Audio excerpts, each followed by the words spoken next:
Chapter 47. The full name of the 8th Bureau of the Overwatch Council was the head office of the Literary Academy of the Imperial Court. It was similar to the Press Censorship Bureau of the Republic of China. It was responsible for reviewing all official texts.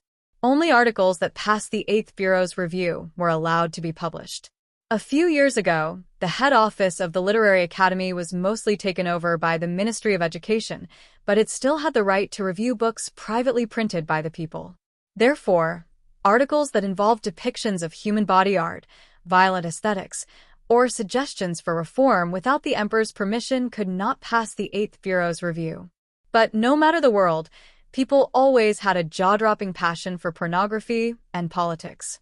So naturally, there were some underground booksellers. Generally, no bookseller dared to touch political books, but romantic novels such as The Pleasure Spell were printed in large quantities and sent to different cities through different channels to reach the hands of the citizens who needed them. The woman carrying the child was undoubtedly the last link in this distribution channel. Everyone in the capital was used to this kind of scene, and no one made a fuss. Even the government turned a blind eye to it, let alone the people who benefited greatly from it. "What did you say, master?" The woman selling banned books obviously did not know about the wonderful existence of AV. Her eyes were wide open in a daze. Fan Xian smiled and asked, "What books do you have?" The middle-aged woman transferred the child to her other hand and took out a large book about 8 inches long. The pages were all red and it looked really good. Fan Xian was a little impressed. Holding a child and putting such a large book in her clothes did not break the corner. "The most popular novel in the capital recently," the middle-aged woman said mysteriously. Fan Xian took the book. Of course, he would not take the woman's pretense of mystery seriously. He smiled and turned the page, and his expression suddenly became very interesting. There was no name on the cover of the book, but on the title page, there were 4 big words. I can't think of it. Flipping another page, he saw the following words. Who knew that this wife was born with a strange hobby? Once a man gets close to her, he feels his muscles and bones soften, making him feel like he's lying on cotton. Fan Xian's mouth opened wide, and he was speechless for a long time. He could tell at a glance what book it was. This was, of course, The Dream of the Red Chamber that he had copied for his sister.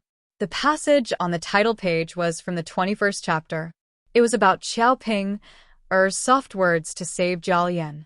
It was about the story of Miss Duo. The middle-aged woman thought that this beautiful young man was moved. She laughed softly and said, "This is only one part of the story. The best part is yet to come." It was said that in his previous life, Fan Xian was always bedridden, and his body was inconvenient. Naturally, it was not convenient for him to trouble his nurse to flip through the book for him, so he could only read the chapter of Dream of the Red Chamber over and over again, reading it countless times. It was all because of Miss Duo's scholarly beauty that his brain was tired countless times. Today, in the middle of the bustling streets of the capital, Fan Xian suddenly saw this familiar passage. How could he not be shocked? He was deeply moved, but he did not understand. Only he and his sister knew about Dream of the Red Chamber. How could it have been printed into a book and sold on the streets? Fan Xian did not even bargain. He took out some silver and paid the bill. He did not feel the slightest pain. The silver had been earned from selling newspapers in Danzhou, and he had spent it extravagantly. After the middle-aged woman walked away with a face full of smiles, Fan Ruoruo led Fan Xija to the front of the restaurant. Fan Xija didn't have any dough figurines in his hands, but he did have a candy figurine that he was licking. "What were you doing just now?" Fan Ruoruo asked her brother with a smile. Without waiting for Fan Xian to answer, Fan Xija sneered. "I saw it." He bought a book from that woman. He didn't even know how to avoid it. Instead, he bought such unsightly things on the street. Fan Ruoruo was startled. She didn't know what was going on. At that moment, Fan Xian wanted to find a place to ask his sister, so he didn't bother talking to the boy. Just then, Tung Zijing came out to report that the private room had been vacated. Fan Xian took Ruoruo's cold hand and walked upstairs. Fan Xija was startled. He licked the candy figurine and quickly followed. There were many people in the restaurant, but the third floor was very quiet. The private rooms were all booked. It seemed that Teng Zijing's ability to get a private room was not bad. Fan Xian felt that asking his father for him to come was indeed the right decision. Sitting at the table, Fan Xian glanced at Fan Xizha, whose eyes were rolling. He smiled and didn't avoid him. He handed the red-page book to his sister. Fan Ruoruo frowned slightly and took it. As soon as she opened the title page, her eyes filled with shock. After flipping through it a few more times, she was even more shocked. She quickly turned her head and explained nervously, "Brother, this is the first time I've seen it too." Fan Xian smiled and comforted her. "I'm not blaming you." He had guessed long ago that his sister would have bound her copy of Dream of the Red Chamber into a book, and that she wouldn't be able to resist sharing it with her close friends. But he thought that Ruoro's friends were probably the daughters of the royal family. Even if there was some circulation, there was no reason for it to spread to the outside world. It wasn't until today, when he saw this book on the street, that he realized that he had gone to another world and that he had underestimated the power of the pirates. Fan Ruoro thought for a bit and remembered something. Last year, she had bound the first 68 chapters of Dream of the Red Chamber together and placed it under a hardwood in her room. One day, Imperial Prince Jing's daughter, Royal Princess Ro Jia, came to the estate to chat and happened to see this book. After she picked it up, she refused to let it go and said that she wanted to take it back to the estate. But in Fan Ruoro's heart, this was her brother's work. How could she dare to leave it outside the estate? What if she lost it? So no matter how much Royal Princess Ro Jia begged and even got angry, she didn't agree. In the end, it was Princess Consort Jing who thought of a way to have a female official come over and copy it for a few days. Now that things had come to this, Fan Ruoro couldn't stop her. So she let her be. Who knew that this book would spread from 1 to 10, 10 to 100, and eventually became a secret that everyone knew. It was secretly circulated among the manors of the princes and dukes. Then it spread to the market. No one knows that I wrote it, right? Fan Xian took the book and flipped through it. When he found that the author's name was Chao Shuaqin, he felt slightly comforted. Fan Ruoro blamed herself. "Brother, fame and fortune are like floating clouds. I accidentally spread this book, which is already a big mistake. How could I dare to reveal that this book was written by you?" Fame and fortune are like floating clouds? Fan Xian smiled awkwardly and rubbed his little sister's head. However, he discovered that he had accidentally messed up the little girl's hair. He hurriedly apologized and explained, "Since I wrote it, naturally, I was prepared to let the world see it." When he thought of the money he had spent earlier, he felt a bit of heartache and sighed, "I just didn't expect that the pirated merchant would get the first drop of the soup. It's such a waste of money." The siblings talked for a while more, and the waiter began to serve the dishes, so they didn't mention it. At this time, the two of them noticed that Fan Xizha had suddenly broken free from the silence. He looked at Fan Xian with a bit of shock in his eyes. His speech was a bit unclear as he enviously said, "That book was written by you?" Chapter 48. Hearing this, Fan Ruoro remembered that her conversation with her brother had fallen into his ears. She didn't know if he would bring trouble to her brother if he told Lady Lu. Fan Ruoro's cold expression changed to one of faint worry. She looked at Fan Xian. Fan Xizha's gaze had changed from shock to admiration. "What's wrong?" Fan Xian looked at him with a strange smile. Fan Xizha finally couldn't stand the seemingly infinite tenderness in his gaze, which was actually infinitely cold. He trembled and said, "I'm just surprised that you wrote this book." Fan Xian was a little puzzled. "You've read this book?" In his impression in his previous life, if people read Dream of the Red Chamber at the age of 12 and loved reading it, then when they grew up, they would become hipsters or hooligans who deceived female hipsters. No. Fan Xizha quickly shook his head. "I've read some. It's boring." Having said this, he seemed to feel that he had regained some of his dignity. He raised his head a little higher. "It's just that Master read it and said." He thought for a moment, then decided to speak the truth. Master was very impressed. He said that the author's writing style was strange and that he had a strong heart. These were two very high comments, but Fan Xian didn't blush. He smiled. So you admire me? I admire Master. Fan Xija thought for a moment. And Master really likes your book. Suddenly, his eyes shone with greed. And even though I don't read it, I know that on the market, this manuscript is sold in separate volumes. Each volume can be sold for 8 taels of silver. He nodded and looked at Fan Xian as if he were looking at an idol. You can make so much money just by writing a few words. That's amazing. I think I understand why my sister admires you so much. I didn't make that money. Fan Xian casually corrected him, but he felt strange. Fan Xija's opinion of him had improved, not because of his poetry, but because of the money he could make from writing. Thinking about it, he understood. His father, Count Sinan, was the Emperor of Qing's personal financial steward. It was no wonder that Fan Xija was born with a passion for money. Fan Xija rubbed his hands and said enthusiastically, "But only you can write. If you are willing to earn this money in the future, I can invest in it." Fan Xian sighed. He realized that his younger brother was actually quite naive. It was a pity that he and Fan Xian had a conflict of interest. Although Fan Xian didn't necessarily have any ideas about the Fan family business, Lady Lu's ideas were already deeply rooted.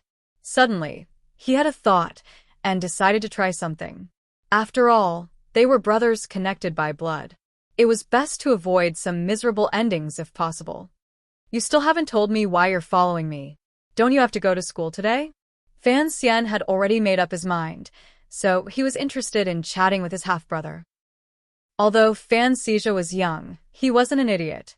He knew that what he had just revealed had made the other party happy, so he put on a cute smile and answered with a trembling voice, "Because Mom said Big Brother is capable, so she asked me to play with Big Brother more. It's always good to be influenced." Fan Xian sighed in his heart. He thought to himself that no one in the world was better at pretending to be cute than him. To think that Fan Xian would actually play it in front of him. It could be said that Fan Xian pretended to be shy and Confucius Analects of Confucius. He knew that Fan Xija was following him because of Lady Lu's idea. But there was no need for Fan Xian to be friendly. Even if Fan Xian realized that his father didn't just view him as a tool, there was no reason for him to be so reckless. The food arrived. Fan Xian moved his chopsticks like the wind, sweeping them across the plates. The tips of his chopsticks accurately picked up some food from each plate and put it into his mouth. He didn't care about the dumbfounded expressions on the faces of his siblings. After licking his lips and savoring the food for a while, Fan Xian nodded. The food in the capital is really good. Fan Roro was very delicate. She casually ate some food, then stopped. She turned her body sideways to read Dream of the Red Chamber. At the table, only Fan Xian and Fan Xija were eating heartily. The more Fan Xija ate, the more depressed he became. He was much fatter than Fan Xian, so why couldn't he eat as much, or as fast as Fan Xian? The more Fan Roro read, the more her brows furrowed. She realized that the bookseller's version of Dream of the Red Chamber wasn't much different from the one she had in her room. It was just that the first page of the title page had purposely extracted Lady Duo's words. She was afraid that the people who read the book in the capital would think that Dream of the Red Chamber was an obscene book. Fan Xian saw her expression and knew what she was angry about. He smiled and put his chopsticks on the side of the fish plate. This is just a marketing ploy. What's there to be angry about? The siblings' voices gradually grew louder. Fan Roro vaguely guessed what marketing ploy meant, but Fan Xija was confused. Take a book, for example. Before people buy it, they will definitely flip through it to see what it's about. So the preface, postscript, and the like must be clear. It doesn't necessarily need to be clear about the entire book, but it must be interesting. Fan Xian took a sip of tea and continued, "Sister, you're angry because this unscrupulous bookseller put Lady Duo's part at the very front. This part clearly doesn't explain the overall style of the story, but it can easily cause the common people to misunderstand and think that this story is about romance. Am I right?" Fan Roro opened her eyes wide and nodded. She thought to herself that such fragrant words were being sold as such filthy material. Shouldn't she be angry? But the bookseller must do this. Fan Xian looked at his sister's serious expression and couldn't help but laugh. If I were to do it, I would go even further than they did. This book has 10 chapters, so it should be printed on the title page of the book. Below each chapter, there should be a few lines of the most tempting words. That way, it can make the reader's heart itch. They can only buy the book and read it carefully at home. Like what? Like something like Lady Duo. Then what should I write this time? Fan Ruoro had already understood her brother's meaning. She smiled and pointed to a part of the book. It was chapter 23, Romance of the Western Chamber. The beautiful song of the peony pavilion alarmed the maiden's heart. This time, it was about what happened before the burial of the flower. There was no way to find a phrase that would make one blush. Fan Xian chuckled. Since there's the word beautiful song, of course it's easy to write. If it were me, I would use the part inside. Most of the people in the garden are girls. They are in the chaotic world, innocent and unaffected. They sit or lie down without hiding, laughing without the heart. How could they know what Baoyu was thinking right now? That Baoyu's heart was not at ease, so he was too lazy to stay in the garden. He only fooled around outside, but in a daze he saw the falling red spell. Then he painted the words sit or lie down without hiding, comma, laughing without the heart, comma, fooling around, and falling red. Fan Ruoro lowered her head to think, and found that it was as he had said. It was just some casual words, but with this combination, and the addition of the word beautiful song, it couldn't help but give people some space to think. Her face reddened slightly, and she said in a low voice, "So you often do these kinds of improper things?" Fan Xija, who was listening to the side, was stunned. He gave a thumbs up and said, "Big brother, you really are talented." With a pft, Fan Xian spat out all the tea in his mouth. At that moment, an extremely arrogant voice came from outside. Where did this arrogant person come from? His heart is filled with perversion, and he dares to call himself talented? Chapter 49. The restaurant that the Fan siblings had chosen was called Esher Tavern. It was one of the wealthiest places in the capital, so every noon, there were always rich officials, scholars, and beautiful women who came here to drink and chat. But no one knew where these scholars earned their money, and why these beautiful women were willing to show their faces in public. In any case, the third floor was quiet, and if one did not have the appropriate status, they would not be able to go up. Because everyone knew that those who could sit at the table on the third floor of Esher Tavern were people of high status, there were very few conflicts. After all, the capital was not small, but there were many hidden connections in the officialdom. Who knew who was behind them? The one who had just spoken out to refute Fan Xian's theory of peddling things on the street was a true scholar. His name was He Zhongwei, and he had always been famous for his talent. He was highly appreciated by the scholars in the capital, so he was a bit arrogant. A few days ago, He Zhongwei was reading Dream of the Red Chamber at a friend's place. Although he was very dissatisfied with the meaning of the book and didn't think there was anything special about the poems, he still admired the author's meticulous effort in writing hundreds of thousands of words. Today, he had come to the restaurant and drunk 2 or 3 cups of yellow wine. He was slightly tipsy, but he heard a few ignorant youths in the room next door talking nonsense about Dream of the Red Chamber. His heart was filled with anger, and he shouted these words.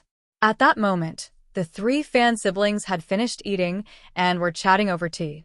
Hearing this, Fan Xija thought of his earlier boasting.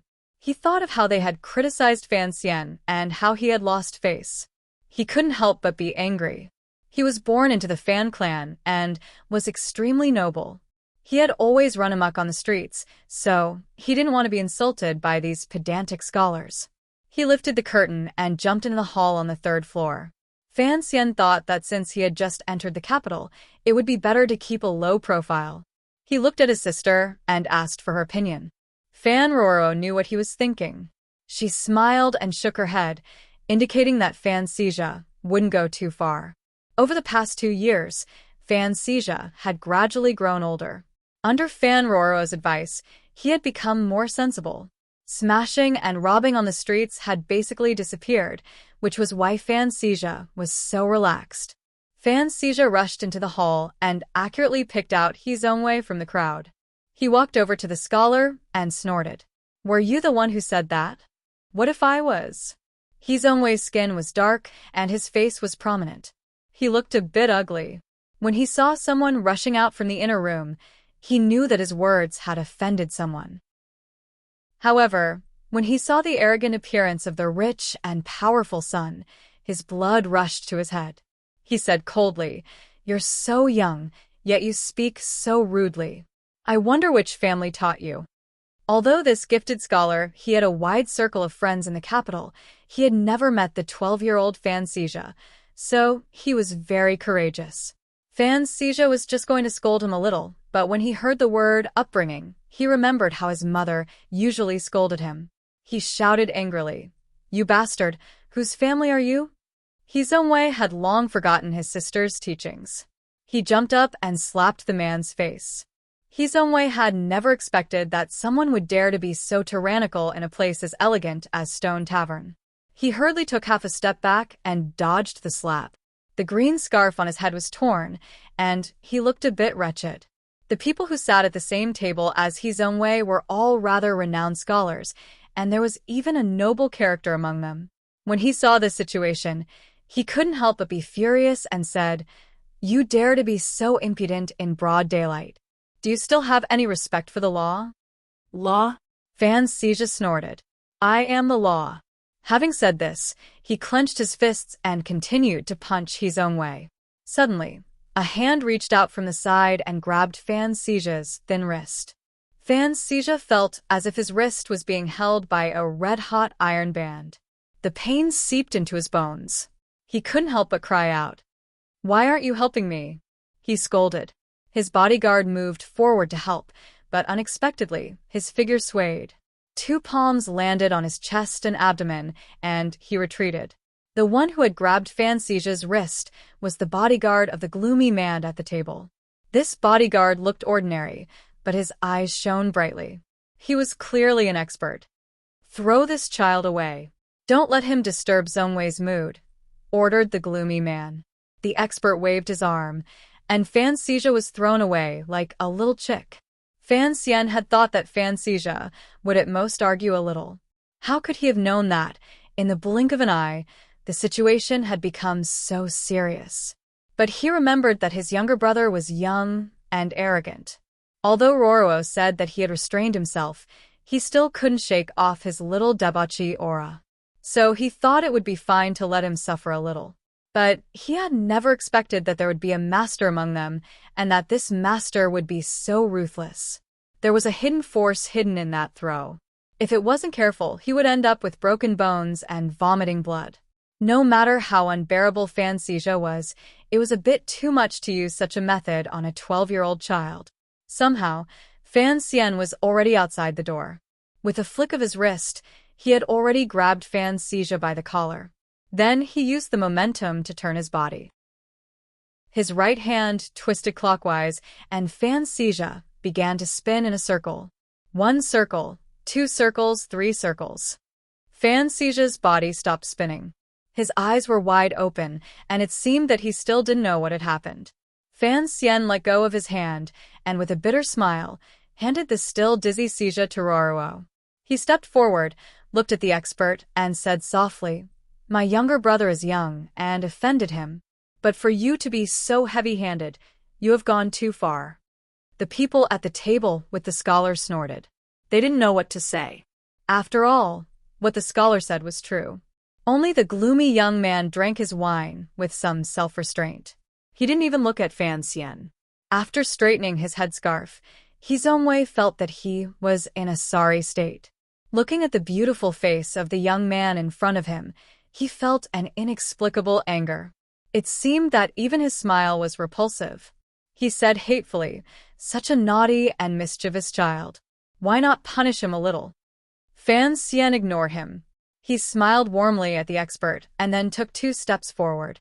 The expert, who had seen Fan Xian twist his wrist and draw a circle to dissipate the force, couldn't help but feel that he was a bit unfathomable. He frowned slightly, and as if to show weakness, he followed Fan Xian's steps and took 2 steps back.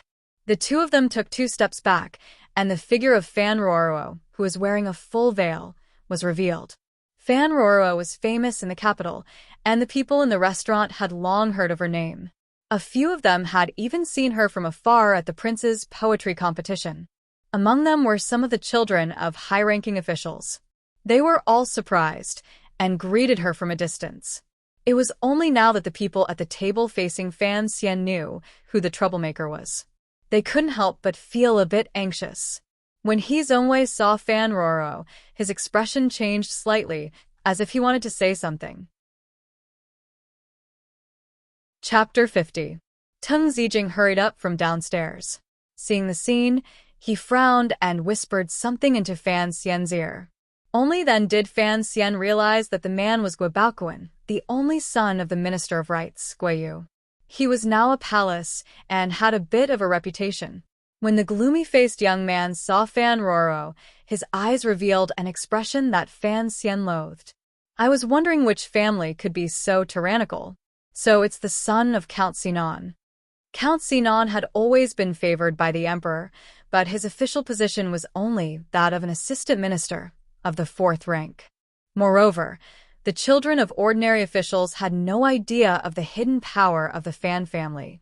Fan Xian didn't want to make a big deal out of this. After all, it was Fan Xija who had made the first move.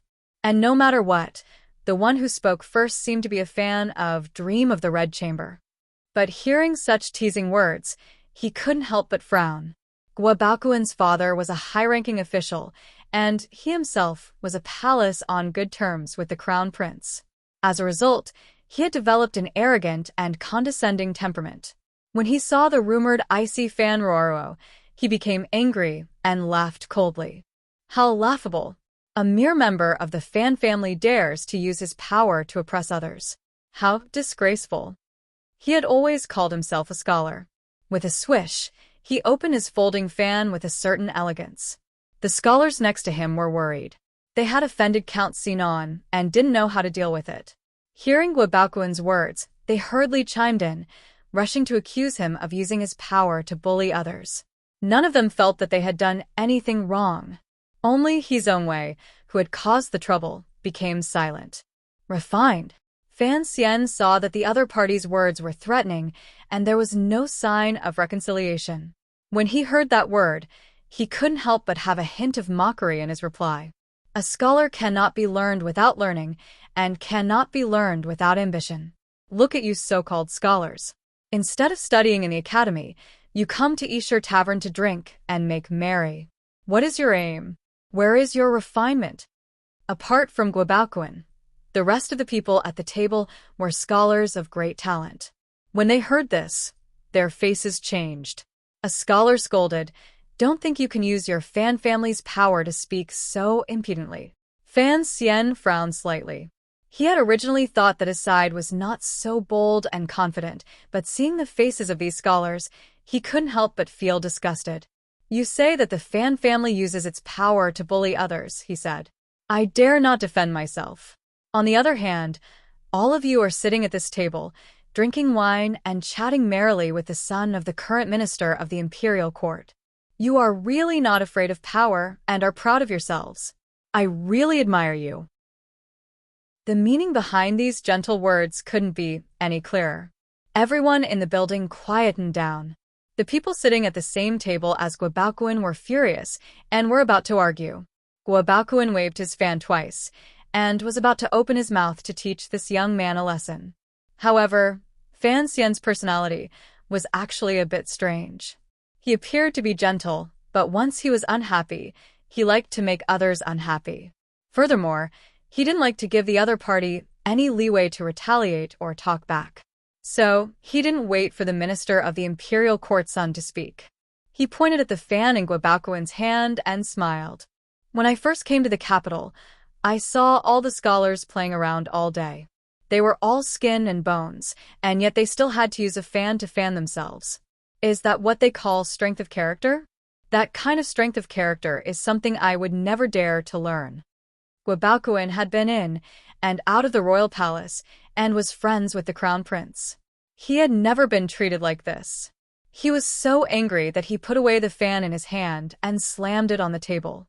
He was so angry that his whole body shook and he couldn't speak. After the kingdom of Qing was ruled by martial law, it placed great importance on the literary style. Young scholars were everywhere in the capital, and at least 70 to 80% of the people in Esher Tavern were scholars. And these scholars, which one of them didn't have the evil habit of holding a fan?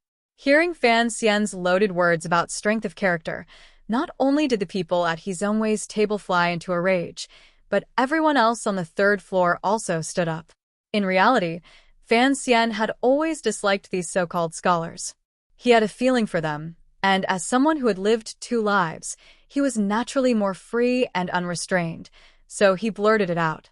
But now, seeing the strange atmosphere in the tavern, he realized that he seemed to have angered everyone. But there was nothing to be afraid of. He smiled and cupped his hands in salute. For some reason, when the scholars saw the radiant smile on this young man's face, they felt that their anger had dissipated by a large half. But Guobaoquan's anger did not subside.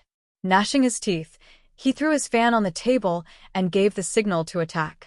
Scholars belittling each other was just a matter of words, and the 2 sides of this confrontation were the sons of high-ranking officials and aristocratic families. So a dangerous atmosphere began to float in the air. Teng Zijing stared coldly at the expert bodyguard of the Guo family, ready to protect his master at any time. With 2 paw-paw sounds, the 2 silhouettes overlapped each other. The wind from their fists rose in all directions, causing the powerless scholars in the tavern to cry out in alarm. In the battles of the rich and powerful in the capital, the servants and bodyguards fought to the death, while the masters watched from the sidelines in a boring game. Very few people would involve themselves in it. But Fan Xian was very different from the sons of the rich and powerful. After Teng Zijing and the expert bodyguard of the Guo family fought, he quietly moved forward. Amidst the rain of moves, he found a fleeting gap and stretched out his fist. With a crisp bang, the fierce fighting that everyone had expected came to an abrupt end. Fan Xian withdrew his right hand and stood where he was with a smile, as if he had not moved at all. The expert of the Guo family was already crouching on the ground. The bridge of his nose had been broken by that punch. Blood flowed out, and so did tears. Fan Xian was very satisfied with the effect of this punch. Teacher Fei had taught him correctly. Breaking that spot was a pain that even a 9th-level master could not endure. Guobaoquan saw with his own eyes that his most capable bodyguard had been punched into the ground like a puppy. He turned pale with fright and pointed at Fan Xian. In a trembling voice, he said, You dare to bully me with numbers." Fan Xian glanced at him and shook his head, feeling a little baffled. When it came to fighting, of course they had to do it together. He was not a bored swordsman in the Jianghu. He took Roro's hand behind him and confidently walked down the stairs. It never occurred to him that his previous actions were completely against some of the established rules of this world. Chapter 51. Everyone in the building was dumbstruck and speechless. They had seen fights before, but they had never seen a son of a noble family enter the fray. Even if someone had been lucky enough to see such a rare scene, they had probably never seen such a fair and square 2-on-1 fight. Even Teng Zijing was a little depressed. Although he was much weaker than the master of the Guo family, the young master's actions had made him lose face. Suddenly, his heart skipped a beat. He thought of the comical scene from before. How could the young master see, through such a complicated situation, so clearly? Furthermore, that punch seemed to be messing around, but in reality, the power and angle were terrifyingly accurate. When he looked at Fan Xian again, there was a hint of awe and amazement in his eyes. Under the watchful eyes of the crowd, the Fan family was about to go downstairs when a private room in the corner of the building was pushed open. A few people came out, presumably having heard the argument outside, and had come out to see what was going on. One of them, dressed in luxurious clothing, looked at Fan Roro, and his eyes brightened. He came forward and bowed. "Sister Roro, it's rare to see you out of the manor."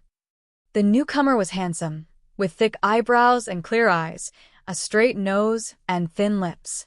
He looked like a fine man. Fan Roro bowed in surprise. The Crown Prince is here too. She quickly introduced Fan Xian to the man. Fan Xian had not expected this to be the Crown Prince of Prince Jing, who was on good terms with his family.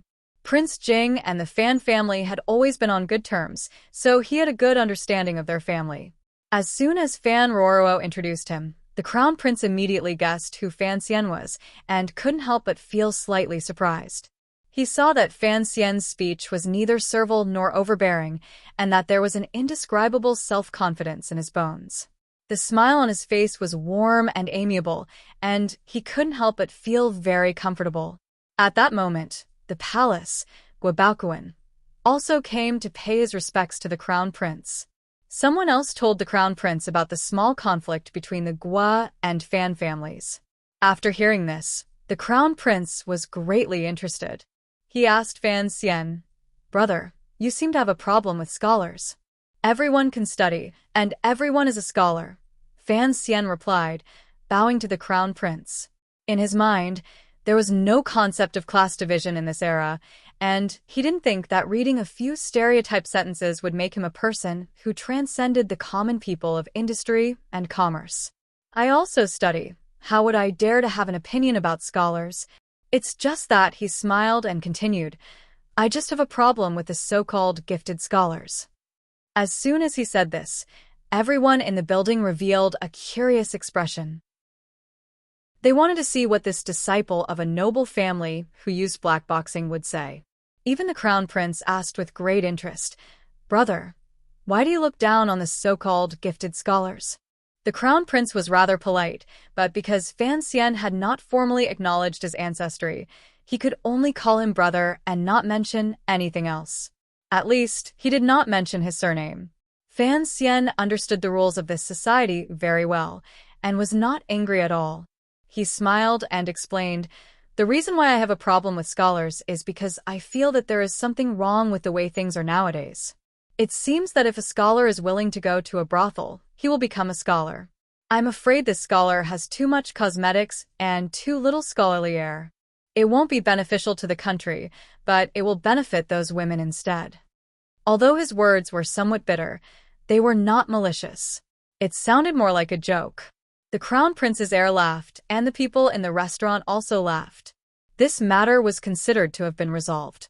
After all, in the eyes of others, this young master of the Fan family, who had come out of nowhere, seemed to have some friendship with the Crown Prince.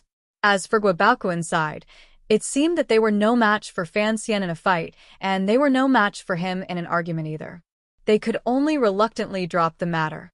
The Crown Prince invited Fan Xian in for a drink, but Fan Xian politely declined on the pretext of returning to his manor. They only agreed to meet again the next day, and the Fan family left the restaurant. Just as they left the restaurant and were about to get into the carriage, the scholar named He Zongwei hurried down. He looked into Fan Xian's eyes and very sincerely thanked him. "What are you thanking me for?" Fan Xian asked with a smile. He Zongwei replied with a smile, "I have always looked down on the rich and powerful, and I have always prided myself on this. Today you have pointed it out, and I now know that I just like this feeling. Deep in my bones, I can't get rid of those stereotypes." Fan Xian frowned slightly. He felt that this person's attitude had changed a little too quickly. Although he did not like this seemingly honest scholar, the reason for the conflict was that the other party was fighting for him, the author of Dream of the Red Chamber. Therefore, he smiled and explained, "Everyone has a cowardly part in their bodies. It's just that they need certain things to force this part out. This is the so-called small part under the scholar's robe. Today, I was just speaking nonsense. I hope you don't take offense." The small part under the scholar's robe? He Zongwei seemed to be thinking about something. He came to his senses and bowed deeply to Fan Roro, who was standing next to Fan Xian. He then turned around and went upstairs without looking back. Fan Xian saw that the dark-skinned scholar's face seemed to be a little red, and only then did he know what was going on. He looked at his sister with a face full of ridicule, but Fan Roro's face was calm, as if the dark-skinned scholar had never been there. Knowing that He Zongwei's love was unrequited, Fan Xian did not have much sympathy. In his plans, his sister's future husband did not necessarily have to be a noble, but he had to be someone that his sister liked. After Fan Xian left, Guobaoquan, Hizongwei, and the other scholars at the table also left the building. The third floor of the Stone Tavern gradually returned to normal, but the guests at the other tables were still talking about the young master from Fan Manor. They had never heard of such a person in Count Sinan's household, and they all guessed that he was a cousin of Miss Fan. Crown Prince Jing naturally knew of Fan Xian's identity, but he could not speak to the idle people outside the room. He poured himself a cup of wine and slowly drank it. He faintly sighed. Everyone says that the Crown Prince loves literature and often associates with the upper class. Now it seems that among the people he associates with, there is not a single decent talent. An advisor pondered for a moment. Hizongwei is a student of Tsang Wenxiang. He will definitely pass the imperial examinations next year. I wonder what he is like. Crown Prince Jing shook his head. This Hizongwei is talented, but his temperament is... He had actually heard the conversation outside from the side room. At this time, he thought of the comment about his strength of character. He laughed and said, "His strength of character is indeed lacking." The advisor also laughed. That illegitimate child that Master Fan has been hiding for over 10 years is quite interesting. Crown Prince Jing patted the fan in his hand. He was about to praise Fan Xian when he suddenly remembered Fan Xian's teasing words. He quickly put the fan back on the table and laughed. That Guobaoquan relies on his father's power, and because he is on good terms with the Crown Prince, he does not care about Fan Manor. It is not easy for such a mediocre person to survive until now. Chapter 52. As a member of the royal family, Crown Prince Jing naturally knew of the relationship between His Majesty and the Fan family. He was a little lost in thought as he heard his advisor say, but that Fan Xian came to the capital in a hurry, and today in a restaurant. It's not too flashy, but it's a bit impetuous. Crown Prince Jing waved his hand and said, "It's always good for a young man to be a bit impulsive." He spoke as if he didn't have the self-awareness that he was only in his early 20s. Thinking of the friendly smile on the face of the young Fan family, the Crown Prince's lips curled into a smile of admiration. Furthermore, the Fan family is currently planning that marriage. If Fan Xian is too low-key, it's not appropriate. I think that after today, the people of the capital will know that the Fan family has produced a beautiful and clean young master. Suddenly, he came to his senses. He slapped his forehead and said with a smile, "When I asked you to be my advisor, we agreed that you were only allowed to help me with my affairs. My father is an idle prince who doesn't care about politics. As a son, I can't be disobedient. Come, come, come." He called out to the people at the table and began to drink. Everyone at the table quickly responded, but in their hearts, they were thinking, if you are really willing to be an idle prince, then why are you so close to the Fan family, and why are you so close to the second prince? After getting into the carriage, it was quiet all the way. After a while, Fan Ruoro burst into laughter. Fan Xian asked curiously, "What's so funny?" Fan Ruoro put her hand on her chest and breathed lightly. After a while, she said, "I'm thinking about what you said earlier. It's really mean." "What did you say?" Fan Xian felt that he had said too much in the restaurant today, completely violating his principles of being low-key. He felt that it was inappropriate. It's that line. Every day they play around, they're all skin and bones, and they still use a fan to fan themselves. Is that what they call strength of character? Fan Roro imitated his tone, and couldn't help but purse her lips and laugh. Fan Xija also laughed foolishly, but found that the other two people in the carriage weren't paying much attention to him. Fan Xian laughed bitterly. Strength of character is excellent, but it's not something that only scholars have. Previously, when I saw those so-called scholars looking up at the sky with their nostrils up, I was annoyed. Each and every one of them ate their fill all day long and only knew how to talk and cause trouble. If you have the guts, don't take the imperial examinations and don't sit with that Guoxiuehua.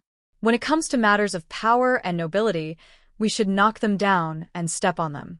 Just putting on a pose really doesn't have any future. Hearing this, Fan Roro couldn't help but laugh. Her brother's tone was different from everyone else's in this world. Perhaps only she could understand the meaning behind it. Just now, Crown Prince Jing was next to us. Older brother must have had some reservations when speaking.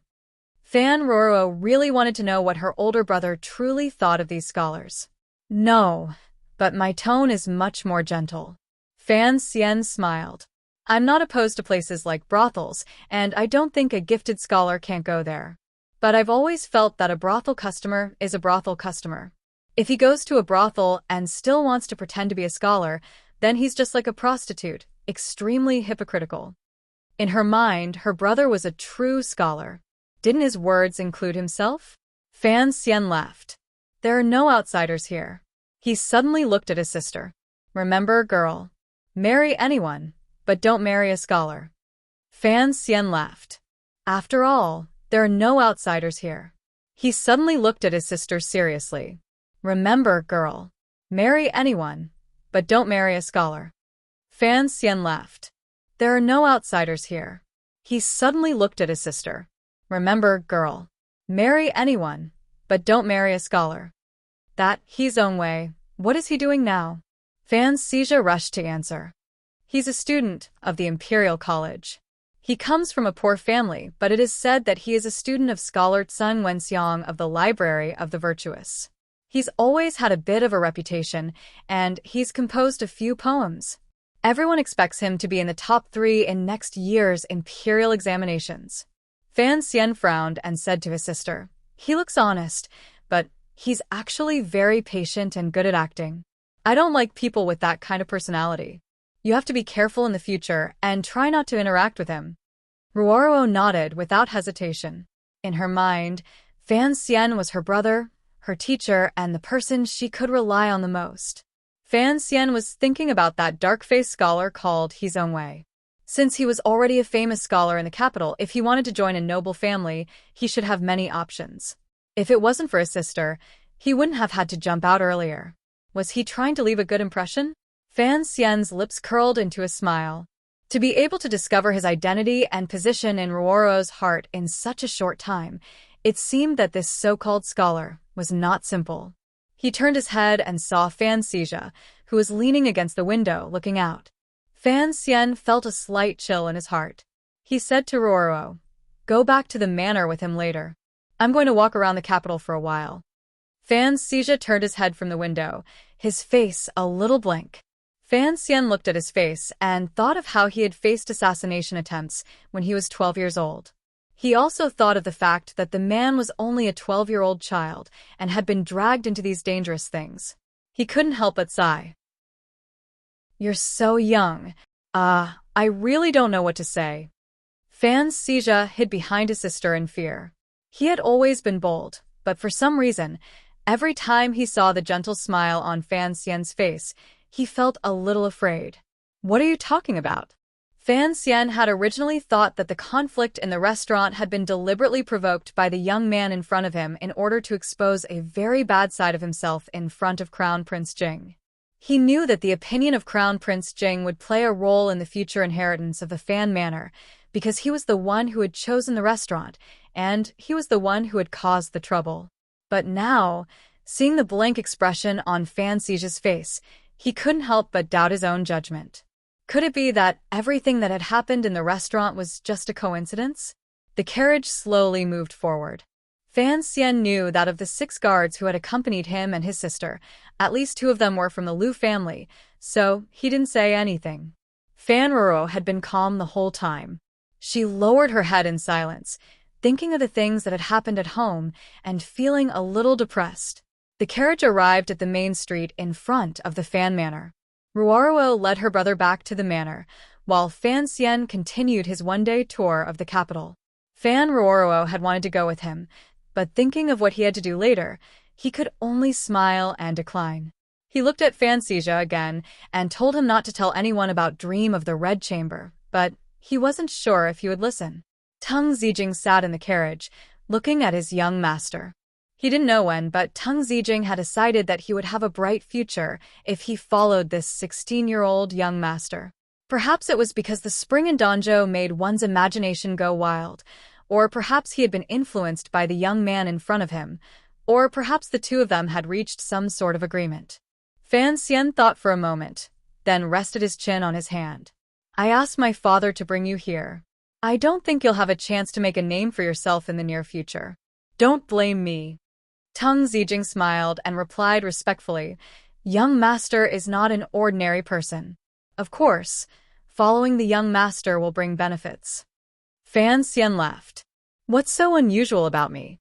Earlier in the restaurant, I was just like any other ignorant teenager, spitting all over the place. Teng Zijing tried to figure out what Fan Xian meant and carefully replied, Young master, I understand what you're saying.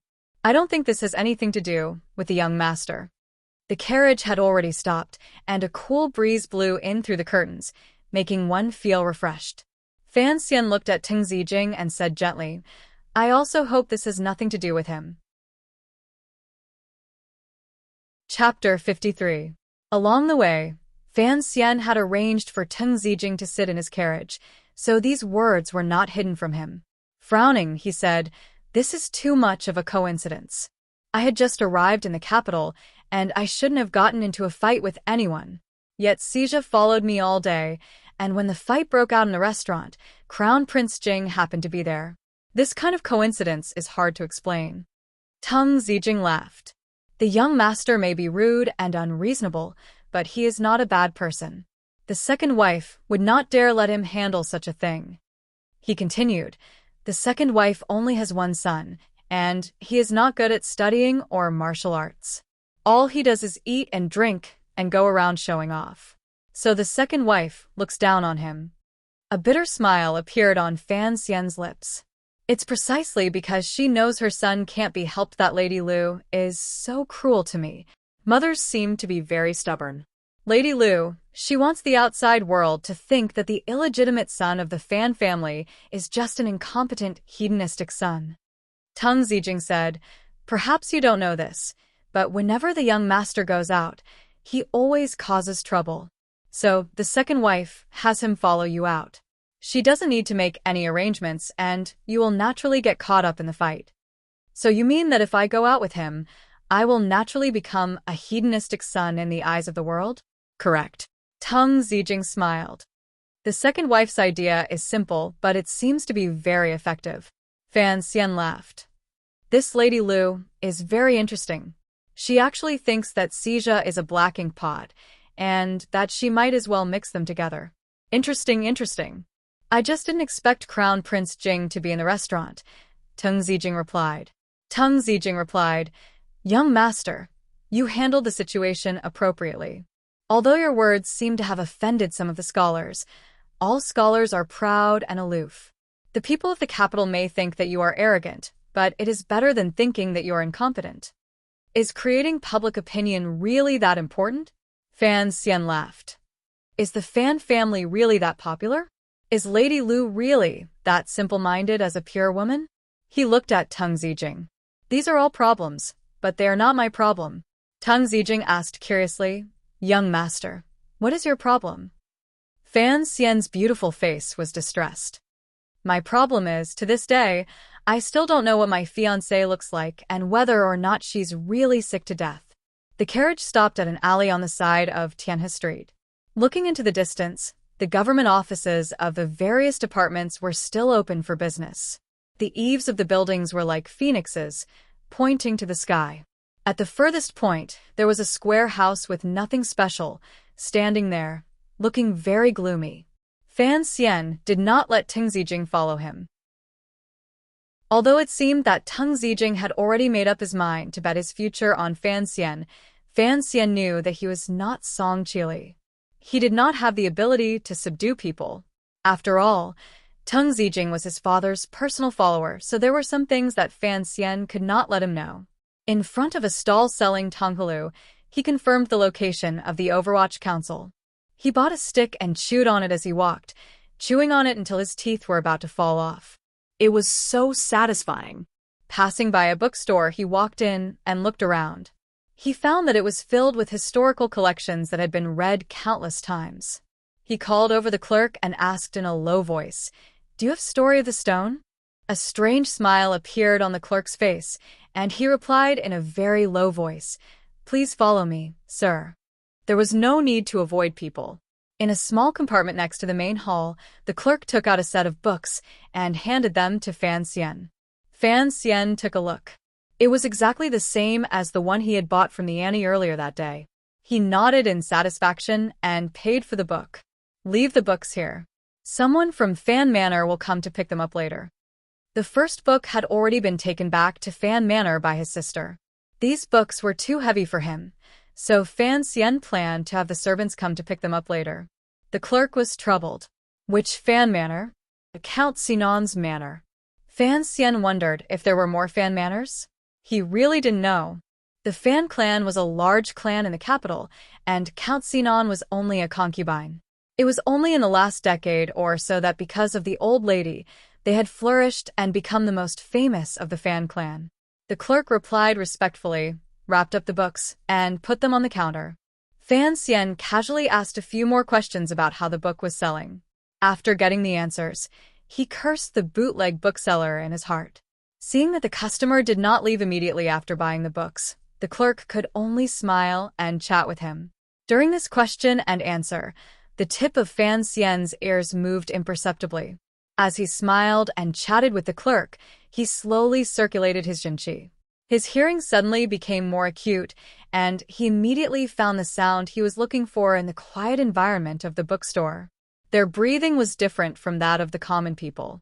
The breathing sounds were long and distant, and it was obvious that they were people with jinqi. Fan Xian knew that these were people sent by his father to protect or monitor him, and he frowned.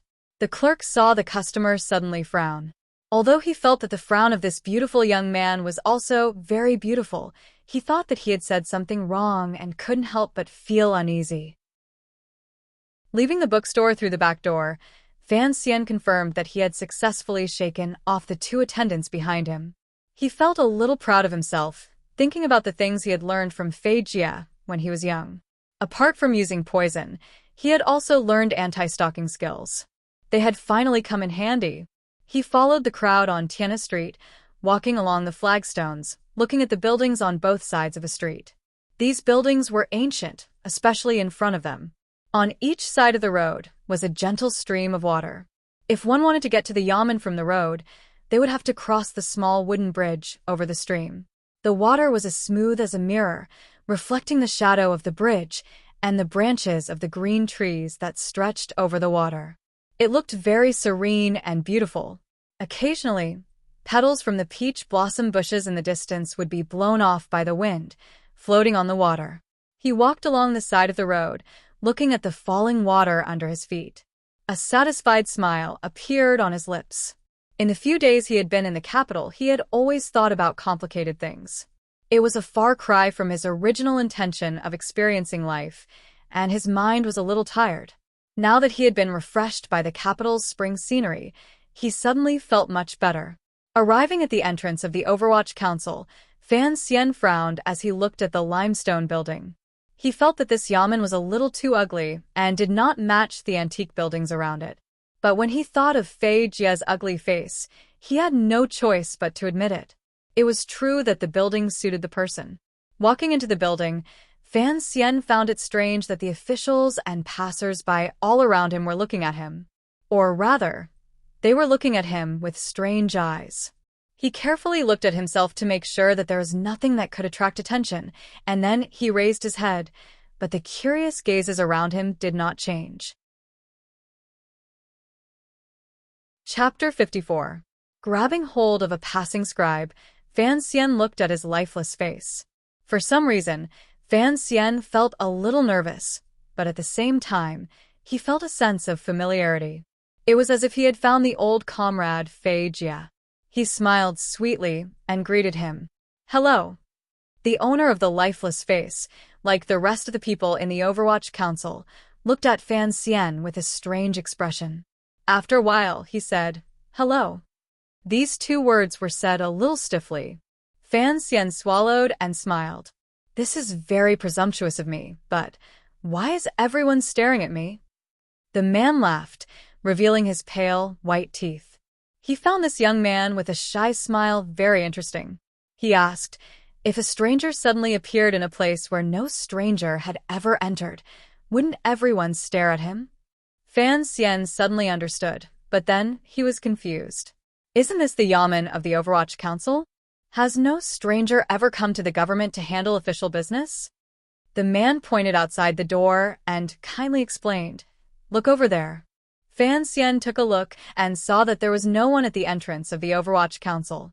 The people on the street were walking along the other side of the street. The man laughed, but it was a horrifying smile. The old skin on his cheeks wrinkled together. The people of the capital have always avoided our Yamen. As for official business, we, the Overwatch Council, never handle official business. His Majesty has decreed that the other 6 Yamens are not allowed to get involved in the affairs of the Council, so we have never had any dealings with the other Yamens. Fan Xian laughed bitterly. So that's how it is. It seems that I really am a reckless trespasser. The man asked curiously, "You don't know what the Overwatch Council does?" Fan Xian replied, "I know a little." After all, he was a student of Fei Jia of the 3rd Bureau of the Overwatch Council. He knew a little about the Overwatch Council's functions. And yet you dared to barge in like this. The man shrugged. Most people would think of this place as Yama's palace. Fan Xian smiled helplessly. Perhaps it's because I saw Yama when I was very young? The man laughed and patted his shoulder. Very good, very good. The skin on Fan Xian's right shoulder under his clothes grew a little goosebumps. He felt that the man's tone was like Sun Ernyang's. Is there anything I can help you with? The man smiled. Fan Xian immediately felt as if the man had turned into a hotel receptionist from his previous life who spoke in English. He shook his head to get rid of this untimely distraction. He took out a piece of silver from his sleeve and handed it over. "Is Fei Jia here?" he asked politely. The man was stunned. He opened his mouth, but no words came out. Immediately after, Fan Xian noticed that the man's expression was no longer indifferent, but respectful with a hint of fear. "Are you looking for Master Fei?" As he said this, he flicked his finger beautifully, sending the silver pieces Fan Xian had stuffed into his sleeve back into Fan Xian's sleeve. Fan Xian raised his eyebrows. He knew that while this move seemed simple, it was actually very beautiful. At the very least, he had been immersed in martial arts for over a decade to be able to be so accurate. Only now did he realize that this seemingly ordinary Overwatch Council official was actually a hidden ace. Fan Xian nodded, admitting that he had come to find Fei Jia. He then noticed that the man was vigorously wiping the right hand that had patted his shoulder. "Master Fei is not here," the man replied politely. He discreetly took a few steps back, putting some distance between himself and Fan Xian. "Master Fei has gone to the border to supervise." Fan Xian slapped his forehead. Only now did he remember that Teng Zijing had said that the director of the Overwatch Council would be returning home for at least 3 months. Given Fei Jia's lazy temper, the only person who could control him was not here, so naturally he would slip away. He excused himself from the man and prepared to leave. Before he left, Fan Xian suddenly smiled and asked, "Sir, what is your name?" "I am Wang Qinian." The Overwatch Council official, Wang Qinian, saw that this young man, with a slightly bashful smile, dared to come to the Overwatch Council alone and call Master Fei Jia by his name. He knew that this young man was no ordinary person, so he called himself I. Fan Xian knew that when the man heard that he was looking for Fei Jia, he unconsciously associated him with something dangerous like poison. That was why he wiped his hand and retreated. He looked at Wang Qinian with a smile. "If Master Fei returns, please inform him that his student has come to the capital." Fei Jia's student? Wang Qinian felt the urge to chop off his own right hand. He silently cursed himself for his fondness for touching things. He coughed and agreed. Walking out of the Overwatch Council's main gate, the sun shone down through the tall trees on either side of the road. The shadows of countless leaves enveloped Fan Xian's body. He walked west for a while and sat on the railing next to the running water. He rested his hands on the sides of his body and looked at the crowd on the street. For a moment, he didn't know where to go. He didn't want to go back to Fan Manor. Although there was a gentle and kind sister there, when he thought of Lady Lu, his father, and that chubby boy who should have been happily studying every day but was now forced to compete with him, he felt a little uncomfortable. What belonged to him, he bravely fought for it. He would not give up. However, Fan Xian was still not sure what truly belonged to him in this world. After all, he had experienced another life before, and there was always a sense of distance between him and this world. He hid the fact that he had come to the Overwatch Council to find Fei Jia from his father. Although his father knew that Fei Jia was his teacher, Fan Xian still felt that Fei Jia was more trustworthy. Perhaps it was because he had not been in this world for long, and had begun following old Fei around looking for corpses, which gave him a sense of closeness. Fei Jia's teacher was not in the capital. This fact made the arrangements he had made before entering the capital a little problematic. So he was thinking about what he should do next. As he thought about these things, he jumped down from the railing and began to walk back. When he passed by the Overwatch Council again, he noticed that the people on the street were indeed walking on the right side of the street, avoiding the council's main gate. It was as if they were afraid of the sinister aura that seeped out of the building. He squinted at the entrance of the building. The thin clouds in the sky suddenly parted, and the clear sunlight shone down. His eyes were blinded by a golden light. Rubbing his eyes, he looked towards the golden light and found that there was a wide tablet in front of the Overwatch Council. It looked like a crouching tiger crouching on the ground. The tablet was made of stone, and a few words were written on it. Fan Xian frowned. He felt that these words were somewhat familiar, as if he had seen them somewhere before. But no matter how hard he thought, he couldn't figure out where they had come from. His gaze moved downwards, and he saw the inscription. It was a somewhat unfamiliar, but incomparably familiar name. Chapter 55. Yi Qingmei. Fan Xian was incomparably shocked. Unconsciously, he quietly said the name. He could never have imagined that his mother's name would appear on the stone tablet in front of the Overwatch Council. His face remained calm, but his heart was in turmoil. Why would his mother's name appear on the stone tablet in front of the Overwatch Council? Although Miss Yi had been the wealthiest woman in the world, she could not have enjoyed such treatment that not even the emperor could. Furthermore, his mother's mysterious death must have had something to do with the nobility of the kingdom of Qing. Although Wu Zhu had said that the Yi family's enemies had all been killed in the storm 10 years ago, who could guarantee that the relatives of those enemies were not left behind in the court? Even now, Yi Qingmei was clearly a taboo name. The Yi family's wealth had all been transferred to the palace treasury, and the Yi family's business had become royal merchants. The Overwatch Council had brazenly put Yi Qingmei's name in front of their door. Although Wu Zhu had said that few people in the world knew that his mother was called Yi Qingmei, the royal family of the kingdom of Qing must have known. Director Chen was a bit too bold. Did he not care about the royal family's reputation? However, after seeing the short stone tablet, Fan Xian finally understood what Uncle Wu Zhu had said in Danzhou. Not many people know that the young lady was called Yi Qingmei. The people around her just call her young lady. But the name Yi Qingmei, even now, is very famous in the capital. Fan Xian rubbed his hands and walked forward with his head down. He thought that with such a tablet in front of the Overwatch Council that everyone in the capital feared, it would be difficult for the name Yi Qingmei not to be famous. All these mental activities happened in a very short period of time. He restrained the expression on his face, pulled up his sleeves, and expressionlessly walked east, as if he did not see the name.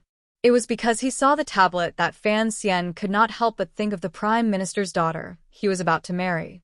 According to his father, her mother, the eldest princess, was now in charge of the Yi family's business. If there was anything in this world that he felt he should have, this business would be at the top of the list. It was a very strange feeling. From Teng Zijing, Fan Xian had already found out where Miss Lin lived. But knowing her background and identity, and knowing that the capital was a place of hidden dragons and crouching tigers, he did not dare to sneak off to spy on her. He had come to the Overwatch Council to find teacher Fei Jia. He wanted to use the Overwatch Council's heaven-defying methods to find a way to meet the woman who was entangled in Mion's sickbed. At the same time, he wanted to ask Fei Jia to help take a look at the girl's condition. Unexpectedly, Fei Jia was not in the capital. Fan Xian was a little annoyed. Did he really have to wait until they consummated their marriage to find out what Fei Jia looked like? No, he warned himself. He had to find a way to peep. If something went wrong, he would have time to prepare for his escape. As he walked, Fan Xian became even more annoyed. He had just arrived in the capital, and he was completely unfamiliar with the roads. He walked back and forth on Tianhe Avenue twice, but he couldn't find where his family's carriage was. Coincidentally, he saw a child holding a stick of candied hawthorn and was chewing on it as he walked. Taking a whiff of the sweet smell, Fan Xian felt it to be very familiar. He rushed forward, snatched it, and took a bite. Based on the taste, he confirmed that it was from the same stall as the one he had eaten before. Only then did he ask where the stall was. The child was frightened. He thought he had run into a candied hawthorn robber. Finally, Fan Xian calmed down with 2 copper coins and pointed him in a direction. Fan Xian followed the direction and walked for a long time. Sadly, he found that the child was taking revenge on him. This place was clearly not where he should be. He was already at the edge of the capital. Fan Xian did not know this. Otherwise, he would have been very proud of the strength of his legs and sad about his intelligence. This place was very desolate. There was a temple. In the bustling capital, to find such a desolate place was not an easy task. To say it was desolate was not accurate. To be precise, it was unusually clean. Not a speck of dust could be seen on the pillars and eaves of the temple. He raised his head to look at the black wooden structure in front of him. He couldn't help but think of the Temple of Heaven in his previous life in Beijing. The temple in front of him was much smaller. It seemed to have less of a mysterious connection to the heavens and more of a worldly elegance. The front door was painted dark black. It looked very dignified. On the door was a flat horizontal board with the words Temple of Qing written on it. Fan Xian licked the sugar off his teeth. Looking at the 2 sacred yellow words above his head, an indescribable feeling welled up in his heart. This was the Temple of Qing. According to legend, the only place in the kingdom of Qing that could communicate with the illusory temple, the temple where the royal family worshipped heaven. Back in Danzhou, Fei Jia had said that the Temple of Heaven was 3 li away from the palace in the capital. Fan Xian had always thought it was 3 li away from the palace. He had no idea that 3 li away was actually a place. Fan Xian's mouth fell open. Before he came to the capital, he had thought that since no one in this world could find the temple, he had to go to the Temple of Heaven to take a look. He didn't know if he could find the answer to the question that had been haunting him for 16 years. Why did he come to this world? In the novels he read in his previous life, Xiang Xiaolong had a reason. Later on, the transmigrators also had a reason. Later on, there was no need for a reason. But Fan Xian himself was deeply puzzled. He needed a reason that could explain why he had been reborn into this world when he was clearly dead. He had never imagined that the child's random directions would lead him to the Temple of Qing. This realization made him feel slightly dizzy. Perhaps there was some kind of mysterious connection between him and the temple. There was some kind of miraculous fate. He firmly believed in this. He firmly believed in the fate brought about by a stick of Tonghulu. Stepping forward, Fan Xian was surrounded by silence. He gently pushed open the heavy wooden door that seemed to have not been opened for many years. "Stop!" A loud shout came. Chapter 56. Fan Xian was startled. He had thought this place was sacred and quiet, but suddenly there was such a roar. Looking carefully, he realized that there was someone inside the temple. The person blocking his way was a middle-aged man with sunken eyes and a hooked nose. He looked very sinister. Seeing the man staring at him, Fan Xian felt a little unhappy. He thought about the classics and history he had read. According to the rules of the royal city, the Temple of Qing was a place that everyone could come to. Not only did this man hide behind the door to scare people, but he also put on a posture like an eagle hunting a rabbit. Who the hell would want to be a rabbit? Fan Xian frowned. Sir, your voice is so loud. Are you not afraid of deafening us? Unexpectedly, the middle-aged man's expression was unusually serious. He pushed Fan Xian forward and said in a low voice, Leave quickly. There are people in the temple who are praying. Do not disturb them. The man was clearly dressed as a follower of a wealthy family, but his tone was very official. Fan Xian did not notice this. Ever since he had dug graves with teacher Fei as a child, he had developed a slight obsession with cleanliness. Seeing the hand coming closer and closer, he frowned and crossed his hands, twisting them around the man's wrist. There was a light snap. The two men, one big and one small, looked at each other in surprise. They found that their methods were very similar. It was like two snakes intertwining, unable to tear each other apart. The middle-aged man let out a light sound. His eyes shone brightly, and a hidden force flowed out like a great river, attacking Fan Xian's body from his wrist. Fan Xian grunted. He had not expected to run into such an expert. He felt a burning sensation on his back, and the tyrannical Zhenqi that had been quiet for many years reacted in an instant. It shot out from his dantian and met the man's attack head-on. There was a soft hum. The dust on the stone steps was blown up by the collision of the two hidden forces, forming a strange gray ball that quickly dispersed. The two men were shaken several steps apart. The middle-aged man covered his mouth and coughed. Fan Xian's face was expressionless, as if there was no problem. The middle-aged man looked at him coldly. So young, and yet you have such tyrannical Zhenqi. Which family are you from? Why do you care who I am? I only want to enter the temple to pray. What right do you have to stop me? Fan Xian looked at him coldly. There is a noble in the temple. Young man, wait for a moment. The middle-aged man felt that his opponent's technique was similar to his own.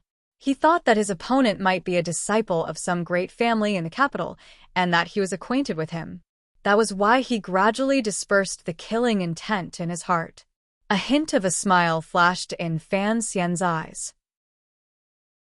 In the laws of the Kingdom of Qing, there is no rule stating that one needs to line up to worship the temple. The middle-aged man furrowed his brows. He felt that this young man was very annoying. With a wave of his sleeve, he entered the temple, leaving Fan Xian outside. Fan Xian opened his mouth to speak, but his chest felt stuffy and his throat tasted sweet. He quickly pulled out a handkerchief from his sleeve and covered his mouth. Fortunately, at the critical moment when the hidden forces collided, his right index finger quietly flicked the opponent's pulse. It was all because his understanding of the human body structure was more profound than that of these martial arts masters. Otherwise, he was afraid that he would have suffered more serious injuries. At this moment, when he looked at the heavy wooden door again, there was an additional trace of fear in his eyes. He no longer dared to try to push this seemingly immovable door. Fan Xian coughed twice. A trace of determination appeared on his handsome face. Since he could not beat the opponent, he could only retreat and wait for another day to fight. Just as he turned to leave, he found that the wooden door behind him had opened again. The middle-aged master who had injured him stood at the door and said coldly, "The master has ordered that the young man should go to the side hall to pray. Do not enter the main hall." After saying this, he added, "Do not enter the main hall. Do you hear me?" Fan Xian turned around and looked at the middle-aged man. He then looked at the seemingly unfathomable and eerie temple of Qing. His brows furrowed, and with a wave of his sleeves, he stepped over the high threshold and walked in the direction of the side hall without turning his head. Seeing that the young man, after the setback, was still unhurried and unafraid, and still persisted in his original goal, a trace of admiration flashed in the middle-aged master's eyes. The middle-aged man closed the temple door and furrowed his brows as he looked around. These little bastards actually let the young man walk to the temple door. He had to train them well when he returned tonight. The Temple of Qing was a quiet place. The people of Qing were a very realistic people. If the common people wanted to pray, they would rather go to the Dongshan Temple to the west of the capital to pray to the child-giving goddess and the immortals who looked like rich landlords. But the people of Qing respected and feared the heavens. The emperor was the so-called son of heaven, so the Temple of Qing became a place for the royal family to worship the heavens. Although the Temple of Qing was still open to the common people of the capital, no common people liked the heavy pressure of the strict atmosphere. The main hall of the Temple of Qing was the building that looked like the Temple of Heaven. It had 2 layers of round eaves and was very beautiful. The middle-aged man stood respectfully outside the main hall, looking at the nobleman who was holding his hands behind his back and admiring the colorful paintings on the wall. He said in a low voice, "According to the master's wishes, the young man should go to the side hall." The nobleman was about 40 years old. His face could not be said to be heroic, but his eyes had a disdainful expression. It was only a trace of exhaustion that was difficult to detect. "Which family does that young man belong to be able to exchange blows with you?" the nobleman asked with a smile. The middle-aged man was very skilled in martial arts, but in front of the nobleman, he really was like a follower. He answered honestly, "I do not know. I just reported to the master. The way he walks is similar to the way of the guards in the family." The nobleman was a bit surprised. "Oh, could it be the boy from the Li family?" The middle-aged man smiled bitterly. "Although I have always been too lazy to deal with people, I still know Crown Prince Jing." "Oh." The nobleman made another sound and turned his head to look at the frescoes on the wall. He had too many things to consider every day, and it was rare for him to have such leisure time. He did not want to be disturbed by such trivial matters. Earlier, he had allowed the young man to enter the side hall to pray purely because he felt that it was a good thing for the country to have more young talents. The middle-aged man quietly stood guard outside the hall, his eyes occasionally glancing at the side hall. After a long time, there was a commotion outside the hall. The nobleman suddenly frowned. "Why is the girl not resting in the back? What is she doing in the side hall?" The middle-aged man was slightly surprised. He used all his strength to listen in that direction. He raised his head in shame. "The princess has gone to the side hall." The nobleman frowned. "Nonsense." He suddenly thought of something, and his expression changed slightly. "Go take a look. Also, bring that young man to me." "Yes." The middle-aged man accepted the order and was about to leave. Suddenly, there was the sound of a bird outside the Temple of Qing. The temple door was pushed open, and a hurried man ran in. He handed the nobleman a sealed letter. Chapter 57. Fan Xian walked in the direction of the side hall with his head down. Out of the corner of his eye, he looked at the altar of heaven in the main hall. He was curious as to who was praying there to be able to order around that middle-aged master. He knew that the person's background was unfathomable, and he only wanted to come to the Temple of Qing to take a look, so there was no need to fight over this, even though his name was Fan Xian. His right hand was still covering his mouth, and he coughed occasionally. Earlier, he had used Jinqi to travel around his abdomen and confirmed that his body had not suffered any substantial damage. It was just that when the Jinqi had reversed, it had ruptured the fragile membrane between his throat, not his lungs or upper bronchial tubes. He coughed as he walked. Looking at the spots of blood on the white handkerchief, he thought of Lin Daiyu, Su Mingjin, Zhou Yu, Lin Qinan, and many other elders. Forget about Lin Qinan. She was not as poignant as the other 3. By the time he reached the side hall, his Jinqi had already healed most of the small injury. Fan Xian regretfully put away the handkerchief, looked back at the altar of heaven, and walked into the side hall. The side hall was a slightly smaller temple, surrounded by a green stone wall. There was no one inside. Fan Xian found that he did not see the legendary ascetic monks and felt slightly disappointed. He walked into the hall and was even more disappointed to find that there were no statues of the gods he had seen in his previous life. But thinking about it, this was normal. Since they were worshipping the sky, no one would know what the sky looked like. In the middle of the temple, there was an incense burner. It was very wide, and there was a light yellow satin hanging down to the ground, covering the green stone floor below. On top of the incense burner was an exquisite porcelain incense burner. There were 3 sticks of incense stuck in the burner, and most of the incense sticks had already burned away. The entire room was enveloped in a calming fragrance. Fan Xian wandered around the hall, his eyes sweeping over the colored paintings on the walls. He found that the style of the paintings was very similar to the oil paintings of later generations. But the gods in the paintings, standing on mountain peaks, floating on the surface of the sea, or sitting on volcanoes, did not have real faces. They were slightly blurry and deformed, as if the painter had purposely arranged them this way. He took a look and found that these murals only talked about ancient myths that had been mentioned in the scriptures. Among them, there was content about Yu the Great controlling the flood. There were also some other things. However, no matter how Fan Xian looked at them, they did not match up with the scriptures. He shook his head and gave up on the idea of finding some answers from the incense burner. He found a prayer mat at the side of the hall and threw it in front of the incense burner. He ran down, put his palms together, closed his eyes, and faced the green smoke curling up from the incense burner. His lips moved slightly as he prayed incessantly. In his previous life, Fan Xian was naturally an atheist. In this life, Fan Xian was a firm believer in theism. This change happened very naturally. Anyone who encountered such a strange experience would probably have the same psychological change as him. That was why he knelt and prayed piously, hoping that the ethereal heavens and the traceless temple would be able to explain why he had come to this world. At the same time, he prayed even more piously for the heavens to give him a lot of silver and a very peaceful life. The seemingly tangible green smoke suddenly dissipated. The tip of Fan Xian's ears trembled slightly, as if he had heard something. He opened his eyes in disbelief and looked at the small, slightly trembling porcelain burner on the incense burner. He was incomparably shocked. Could it be that his seemingly pious, but actually absent-minded prayer had actually been detected by the heavens?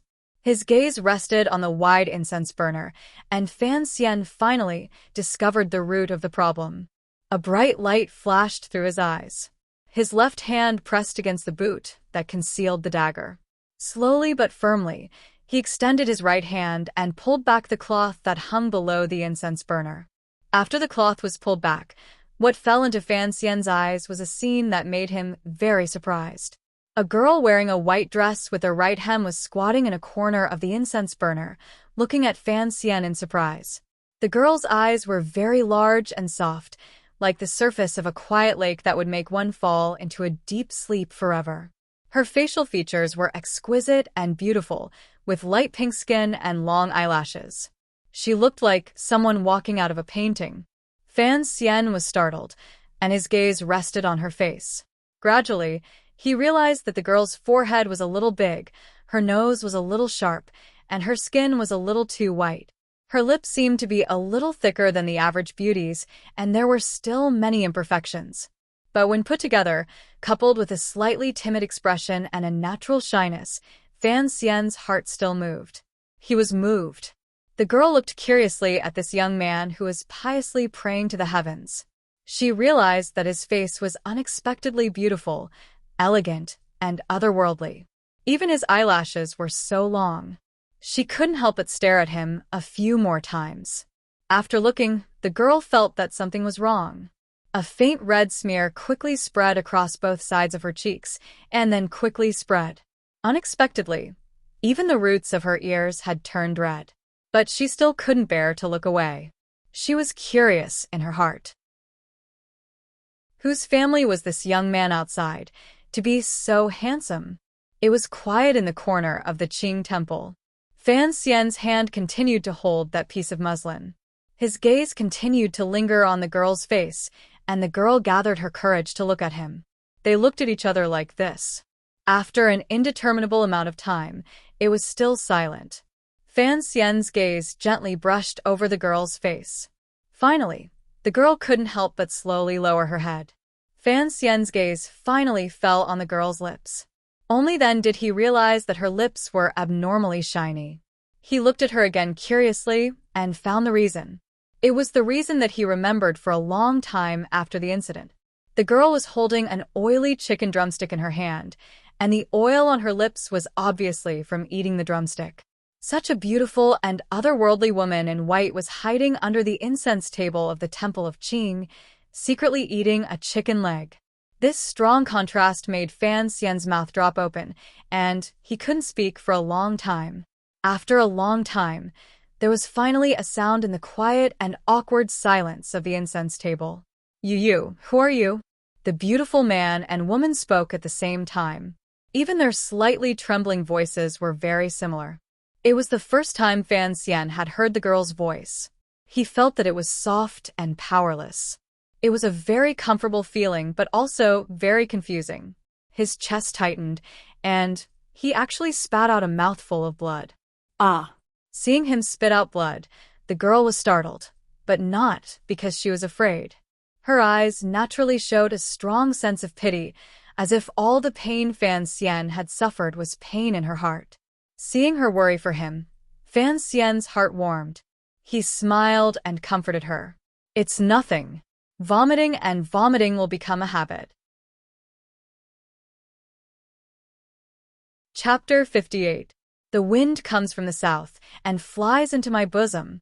The flower bud in my bosom blooms for a gentleman. The zither and the zither are hard to keep company, and the years press on. Those who give me the papaya will be rewarded with the jasper. Hearing this new witticism, the girl's worried eyes flashed with a hint of a smile. Fan Xian smiled at her and said softly, "Do you still want to hide inside?" The girl shyly shook her head. At that moment, a voice came from outside. "Miss, where did you run off to?" The girl's face darkened. She knew she had to leave. Fan Xian also knew that they must be looking for her. Looking at her expression, he felt a sense of loss, as if afraid that after today's separation, he would never be able to find the girl again. He hurriedly asked, "Will you come back tomorrow?" She shook her head, her expression a little gloomy. "Are you a family member of the nobleman in the main hall?" Fan Xian probed. The girl thought for a moment and smiled. She didn't answer him. Instead, she crawled out of the incense table and ran out like a gust of wind. Before she left the temple, she looked back at Fan Xian and the chicken leg in her hand. She cutely stuck out her tongue, thinking that if her uncle saw this, he would certainly scold her again.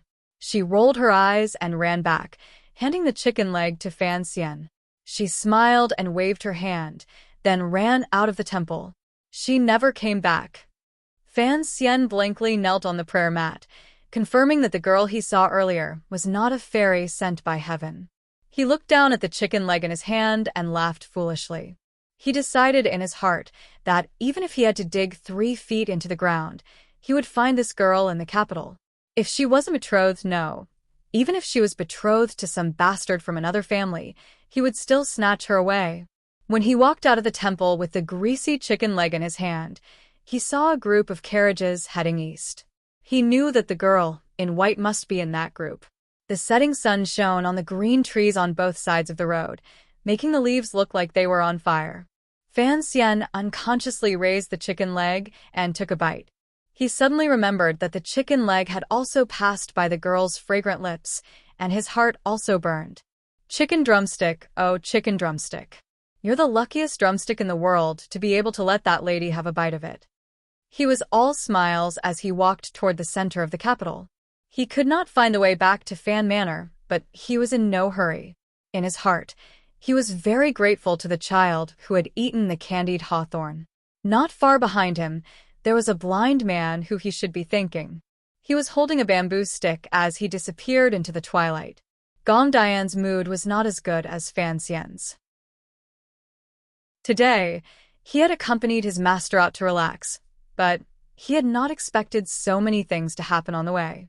First, that unknown youth had managed to sneak past his subordinates and guards and run into the temple of Qing. Then, that little girl had slipped into the side hall under the watchful eyes of everyone. He really did not know what those old nannies were doing. But he had no place to vent his anger, because the master's face was gloomy, as if he was very angry. It seemed that the encrypted letter had something written that made him very unhappy. Gong Dian. The nobleman in the carriage called coldly. He had never liked to ride in a sedan chair. This was a habit he had developed 20 years ago. If Chen Pingping still does not want to come back, send a team to capture him. Yes.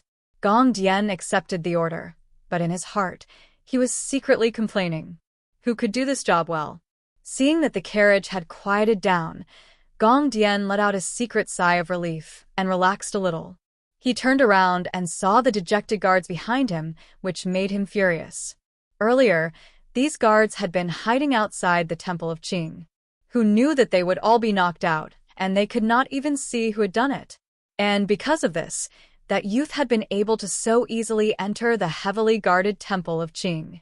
Gong Dian's brows furrowed as he wondered who had the ability to knock out 8 fifth-ranked guards at the same time without making a sound. This was practically the level of the 4 great grandmasters. What if this person was an assassin? His heart was filled with fear, and he did not dare to continue thinking about it. He knew that when he returned, a secret investigation would begin. The last carriage in the line was different from the others.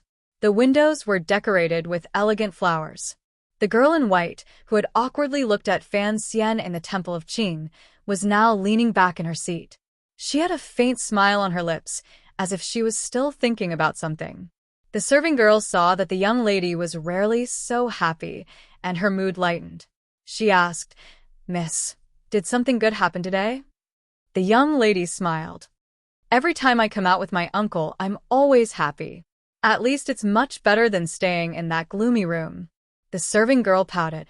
But the imperial doctor said that the young lady's illness cannot be exposed to the wind. As soon as she heard the word illness, the young lady's expression darkened. She thought of the handsome young man she had met earlier, and her mood improved a little. She thought to herself that she had been born with a bad life, and that she did not have many days left. Should she be happy or sad to meet that person? She then thought of the rumor that involved her, and of that son of Fan Manor. Although her mother was against it and that strange father seemed to be against it, but who could win against her uncle? Thinking of this, her heart was filled with worry. She felt a sweetness in her chest, and quickly pulled a white handkerchief to her lips. After a few coughs, the handkerchief was stained with blood. Seeing this, the serving girl panicked and said in a sobbing voice, "Vomiting again. What should I do?" The young lady smiled faintly. Thinking of what the young man had said, she laughed lightly. "What's wrong with that? You'll get used to it if you keep vomiting." The serving girl made a sound of surprise. She didn't understand what she meant, and thought that the young lady's illness had made her confused. It was late at night when Fan Xian returned to Fan Manor, battered and exhausted. He made up his mind to tie Tung Zijing to his waist whenever he went out. Dinner had already begun in Fan Manor, and 4 people were waiting for him at the table. He was a little embarrassed, but Count Sinan's face was expressionless. Lady Lu was also smiling warmly, without a trace of bitterness. After Fan Xian explained in a low voice, Fan Ruoro laughed. Her brother was too muddle-headed. Even if he couldn't find his own carriage, he could just hire one from a carriage company. Fan Xian didn't even think about the carriage company, so he could only force a smile and endure Fan Xija's mockery. After dinner, the family of 4 began to play mahjong. Fan Xija was like an accountant, watching from the side with an abacus, helping everyone calculate. A trace of sadness flashed in Lady Lu's eyes, but she suppressed her resentment for her son's failure to live up to her expectations. She smiled and chatted with Fan Xian. Chapter 59. After playing a few rounds, Fan Xian's luck was not good, and he was impatient with Lady Lu being so affectionate, so he gave up his seat and patted Fan Xija. Fan Xija timidly glanced at his father, and Count Sinan nodded slightly. Overjoyed, Fan Xian let out a soft cry and jumped onto the stool. This child was usually timid in front of his father. After eating, he would be forced to study, and he would never be allowed to gamble or play cards. He knew that he was allowed to sit at the table today because his father was in a good mood and wanted to give Fan Xian some face. So Fan Xija had a much better impression of his older brother from Danzhou. Fan Xian wandered around the courtyard, and when he returned to the reception hall, he stared dumbfounded at the table. In front of Fan Xija was a pile of copper coins, while the other 3 families had lost almost all of their money. Thinking back to the day in the carriage, This seemingly naughty little brother of his had displayed an unparalleled passion for wealth. Fan Xian finally realized that his little brother was not completely useless. At least when it came to making money, he seemed to have some talent. He stood curiously behind Fan Xizha, carefully observing how this 12-year-old boy operated. After watching for a while, he couldn't help but be in awe. He saw that this kid's hands were extremely nimble. He could actually count the tiles with one hand, grab them, draw them, play them, knock them, eat them, win them. His other hand was on the abacus, and his 5 fat fingers plucked at the beads on the abacus, making a popping sound. Fan Xizha won all the bets, and the method of calculating the pawns was very complicated, so Fan Xizha was the one doing the counting. Fan Xian watched from the side. He always felt that this kid could calculate a lot of money. No wonder there were so many copper coins in front of him. Seeing that Fan Xian was staring at Fan Xizha, Lady Lu's expression did not change. She sighed inwardly, thinking that her son's ugly greed for money had been seen by Fan Xian.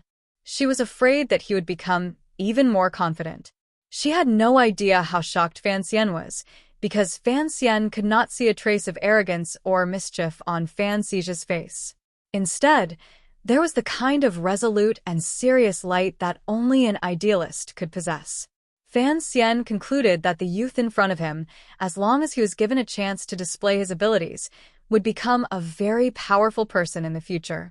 But he also knew that in the kingdom of Qing, if he wanted to make a name for himself, the only way was through the imperial examinations.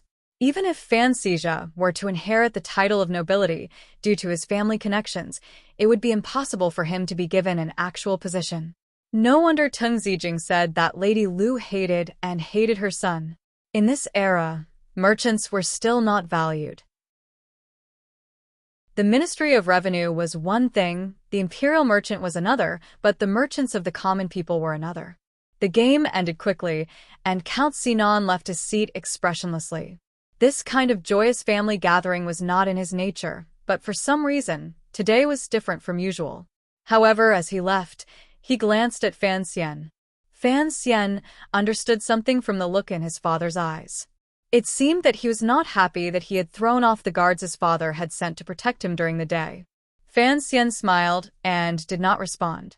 After all, he did not like to be followed. Since that was the case, he might as well take action to clarify this point. Lady Lu looked at her son, and her eyes revealed a trace of affection and helplessness. But this emotion was fleeting. She got up and politely bade farewell to Fan Xian and Fan Ruoro, then left with her husband. All the servants in Count Sinan's manor knew that the master liked to drink a cup of fruit juice every night before going to bed. This was made by Lady Lu herself to help him sleep, as he toiled away at the Ministry of Revenue. Fan Xian frowned. He had wanted to talk to his father about something, but it seemed that he would have to postpone it. He turned his head and saw Fan Xizha still bent over the table, recording the numbers. He asked curiously, "Aren't you going to collect the money? What are you recording?" Ruoro had been playing mahjong for a while and was tired. She gently stretched her wrists and smiled. He gets guests during the new year. That's when father allows him to play for a while. But every time he wins, he doesn't allow him to keep the copper he wins. He says that a man should not be greedy for such petty gains. Xizha doesn't dare go against his father's wishes, but he always records how much he wins. He says that he'll slowly settle accounts with us in the future. Fan Xian's heart skipped a beat. The word settle accounts had a different meaning. He steadied his mind and smiled. "Xizha, I see that you're good at calculating. What are you going to do when you grow up?" Fan Xizha was young, but when it came to keeping accounts, he was very focused. He didn't answer Fan Xian's question. Ruoro thought that her brother didn't know her brother's temper and was afraid that he would be unhappy. She prepared to help explain, but then she saw Fan Xian's face full of smiles. He was looking at the young man keeping accounts with some appreciation. After the accounts were finished, Fan Xizha seemed to remember the question Fan Xian had just asked. He scratched his head and frowned. "Of course I'm going to study, become an official, and bring glory to the family." Fan Xian looked at him amused. "Is that true?" Fan Xizha's anger dissipated. He lay on the table and said weakly, "If I don't say it like that, Mother will hear me, and give me a good beating. There are only the three of us here. Why don't you just say the truth?" Fan Xian teased. These words fell into Fan Xija's ears, and they gave him a different feeling. He had grown up in the eyes of servants. Most children of officials had strict fathers and kind mothers, but Fan Xija had strict parents. Later, his father asked his sister to discipline him, but she was even stricter. So, he was no stranger to the feeling of respect for his younger brother, but he had never experienced it as an older brother. Hearing the words, the truth, Fan Xija was a little dazed. It seemed that this brother in front of him, who was 4 years older than him, wasn't all that scary. He wasn't like his mother had described him to be. On the contrary, he felt a sense of closeness. I like to make money. What's so good about merchants chasing profit? Ruoro frowned. Fan Xian looked at his sister with disapproval. He was a little disappointed. We've exchanged letters for so many years. How could she still have such strange ideas? Ruoro's heart tightened when he glared at her. She knew she had said something wrong, and she quickly shut her mouth. Fan Xian smiled and looked at Fan Xija. Whatever it is, just do it well. Making money is the same. I support you. What's the use of your support? Fan Xija sighed. You have to get father to say this. Do it secretly. Fan Xian was like a devil trying to tempt him. Fan Xija's spirits rose, and then he thought of something. He said passionately, Brother, give me the manuscript for that book. I have a way to sell it for a high price. He didn't seem forced to call him brother. Fan Xian was surprised. Isn't it a bit slow to make money? Are you worried about money? Fan Xija looked at him with disdain. I'm just trying. Realizing that the kid dared to look down on him, Fan Xian became angry. If you want to get the goods, you'll have to show me the proposal first. Chapter 60. What's a proposal? Fan Xija looked at his sister for help.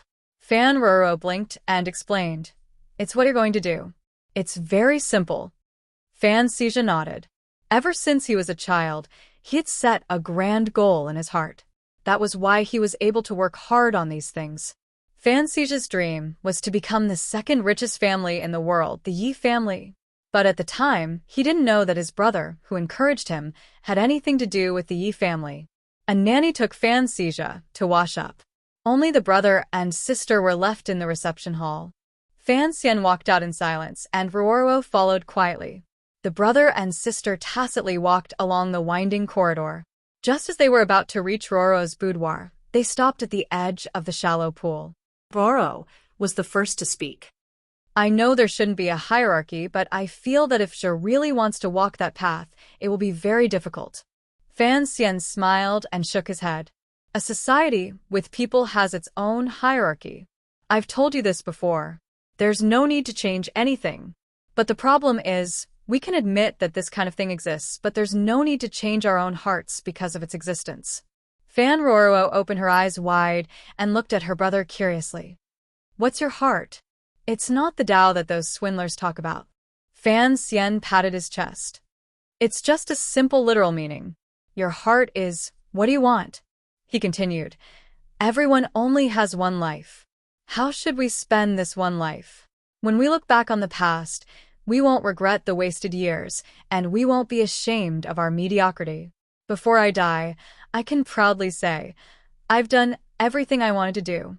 Even if I didn't succeed, I've tried. Fan Ruoro stared at Fan Xian's face with a look of admiration. I didn't say that. Fan Xian explained awkwardly. Someone called Ostrovsky said it. That's a strange name. It's like someone from the other side of the sea. Not bad, but I changed the last part. After all, I'm not a noble person. My vision is only focused on the 3 years ahead and the 3 miles ahead. So, if Sher likes it, then let him work hard. That way, he won't regret it in the future. That's how he acts according to his heart, Fan Ruoro said thoughtfully. Fan Xian continued his words and said, people have to survive. If they can find a way to support themselves, and this method is where their interests lie, this is a relatively ideal state of survival. Understood. Fan Ruoro smiled like a blooming flower. Fan Xian smiled. Perhaps you haven't noticed the look on Sija's face when he's calculating. That look reminds me of a saying. Serious people are the most beautiful. Fan Roro giggled, thinking that her brother's appearance could be called beautiful. Fan Xian sternly lectured, "Don't laugh. In this aspect, you really can't compare to him. At least, he clearly knows what he wants in this life, but what about you? Even though the people of the capital call you a talented girl, what do you really want to do? The path of poetry is not a small path. If you really want to put your heart into it, you need to be serious and diligent. Don't just treat it as a pastime." Fan Roro lowered her head and accepted the lecture. She felt warmth in the depths of her heart. She thought that in the past, these questions and answers between teacher and student had finally become a reality. How happy was that? Moonlight shone down from above, and when it passed through the shallow pond, it shone on the corners of the corridor. Fan Xian's face happened to be shrouded in the light, and his already beautiful face became even more delicate. "Brother is the most beautiful." Fan Roro looked at him and said in a low voice. Fan Xian didn't hear what she said. Thinking about the scene in the flower hall, he was a little lost in thought. He said to himself, "I hope this house can be quieter. I hope Lady Lu is smart enough not to disappoint me." Just as the two of them were about to part, Fan Xian suddenly thought of the white-clothed girl he had met in the temple of Qing at dusk. Full of anticipation, he described her appearance, thinking that the girl was obviously the daughter of a very wealthy family in the capital. His sister often visited the back gardens of the manors of the nobility in the capital, so he should know something about her. But after hearing her brother's description, Fan Roro had no clue. She giggled and asked, "Where did you meet the fairy? Even your soul was taken away." In her mind, her brother had always been a teacher who was far more mature than his age. This was the first time she had seen him with a disappointed expression on his face, and she couldn't help but be curious about the white-clothed girl. Fan Xian smiled bitterly. "If even you don't know her, then it looks like I really won't be able to find her." Although he said this, his heart was firm. He knew that one day, he would meet that girl again eating a chicken drumstick. He suddenly thought of something, and his heart trembled. A stick of candied hawthorn had led him to the Temple of Qing, where he had always wanted to go, and then he had seen that girl. These coincidences made him believe in the word fate. His heart was filled with great anticipation, and he said excitedly, "Do you think it's possible that she is the young lady of the Lin family?" Fan Roro frowned. "I've never seen the young lady of the Lin family. After all, her identity is a bit. She looked at her brother and said carefully, "A bit inconvenient, so very few people know what she looks like. But occasionally, some news comes from the young lady of the Yi family. It's said that the two of them are bosom buddies and very close." The young lady of the Yi family? Hearing the word Yi now, Fan Xian instinctively felt nervous. The daughter of Yi Zhong, the commander of the capital's garrison, Yiling, Fan Roro asked curiously, "What's wrong?" Fan Xian smiled, thinking of the first day he had entered the capital, when he had seen the girl on the horse. If he could find her, he wasn't afraid of losing any clues. But Fan Roro thought for a moment, then said, "But I'm guessing that the girl you met today is definitely not the young lady of the Lin family, so even if I ask Yiling, it won't be of any use." "Why are you so sure?" Fan Xian had always hoped that the plot of a romance novel would come true for him. Hearing this now, he couldn't help but be surprised. Chapter 61. Moonlight shone on the porch. Fan Roro said with pity, "My future sister-in-law is said to be suffering from tuberculosis. She often coughs up blood, so she has been forbidden to eat meat. The girl you speak of is eating chicken legs." She thought about the scene her brother had described earlier and couldn't help but laugh. Of course it can't be Miss Lin. Furthermore, it's said that Miss Lin's appearance is only delicate and pretty. She's definitely not as beautiful as you described. Fan Xian thought about it and sighed. He put the matter aside, but he wouldn't give up on the idea of finding the girl. Another image appeared in his mind, and he couldn't help but frown. Tuberculosis. He knew that in this world, tuberculosis was equivalent to an incurable disease. Although he had studied with Fei Jie for a year and had never stopped cultivating in all aspects, since the other party was the daughter of the eldest princess, there would definitely be an imperial physician to treat it. If even the imperial physicians could not cure it, what could he do? Fei Jie's absence was a big problem. The next day, when Fan Xian woke up, he found that his father, sister, and Lady Lu were not there. He ate some porridge and side dishes, then prepared to leave. He planned to go to the Temple of Qing to try his luck and see if he could meet the girl again. Just as he was about to leave, Fan Xian ran over and pulled on his sleeve. He pulled him into the study and very seriously handed him a few pieces of paper. Fan Xian looked at him curiously and saw that his brother's eyes were bloodshot. It seemed that he had stayed up all night. "You didn't sleep?" he asked. "If second aunt saw you, wouldn't she scold you again?" Fan Xian laughed. "I learned from you. I kept it a secret." Fan Xian smiled and rubbed the pieces of paper with his fingers. He rested his chin on his hand and looked at them. Written on them were the plans that Fan Xian had made the night before.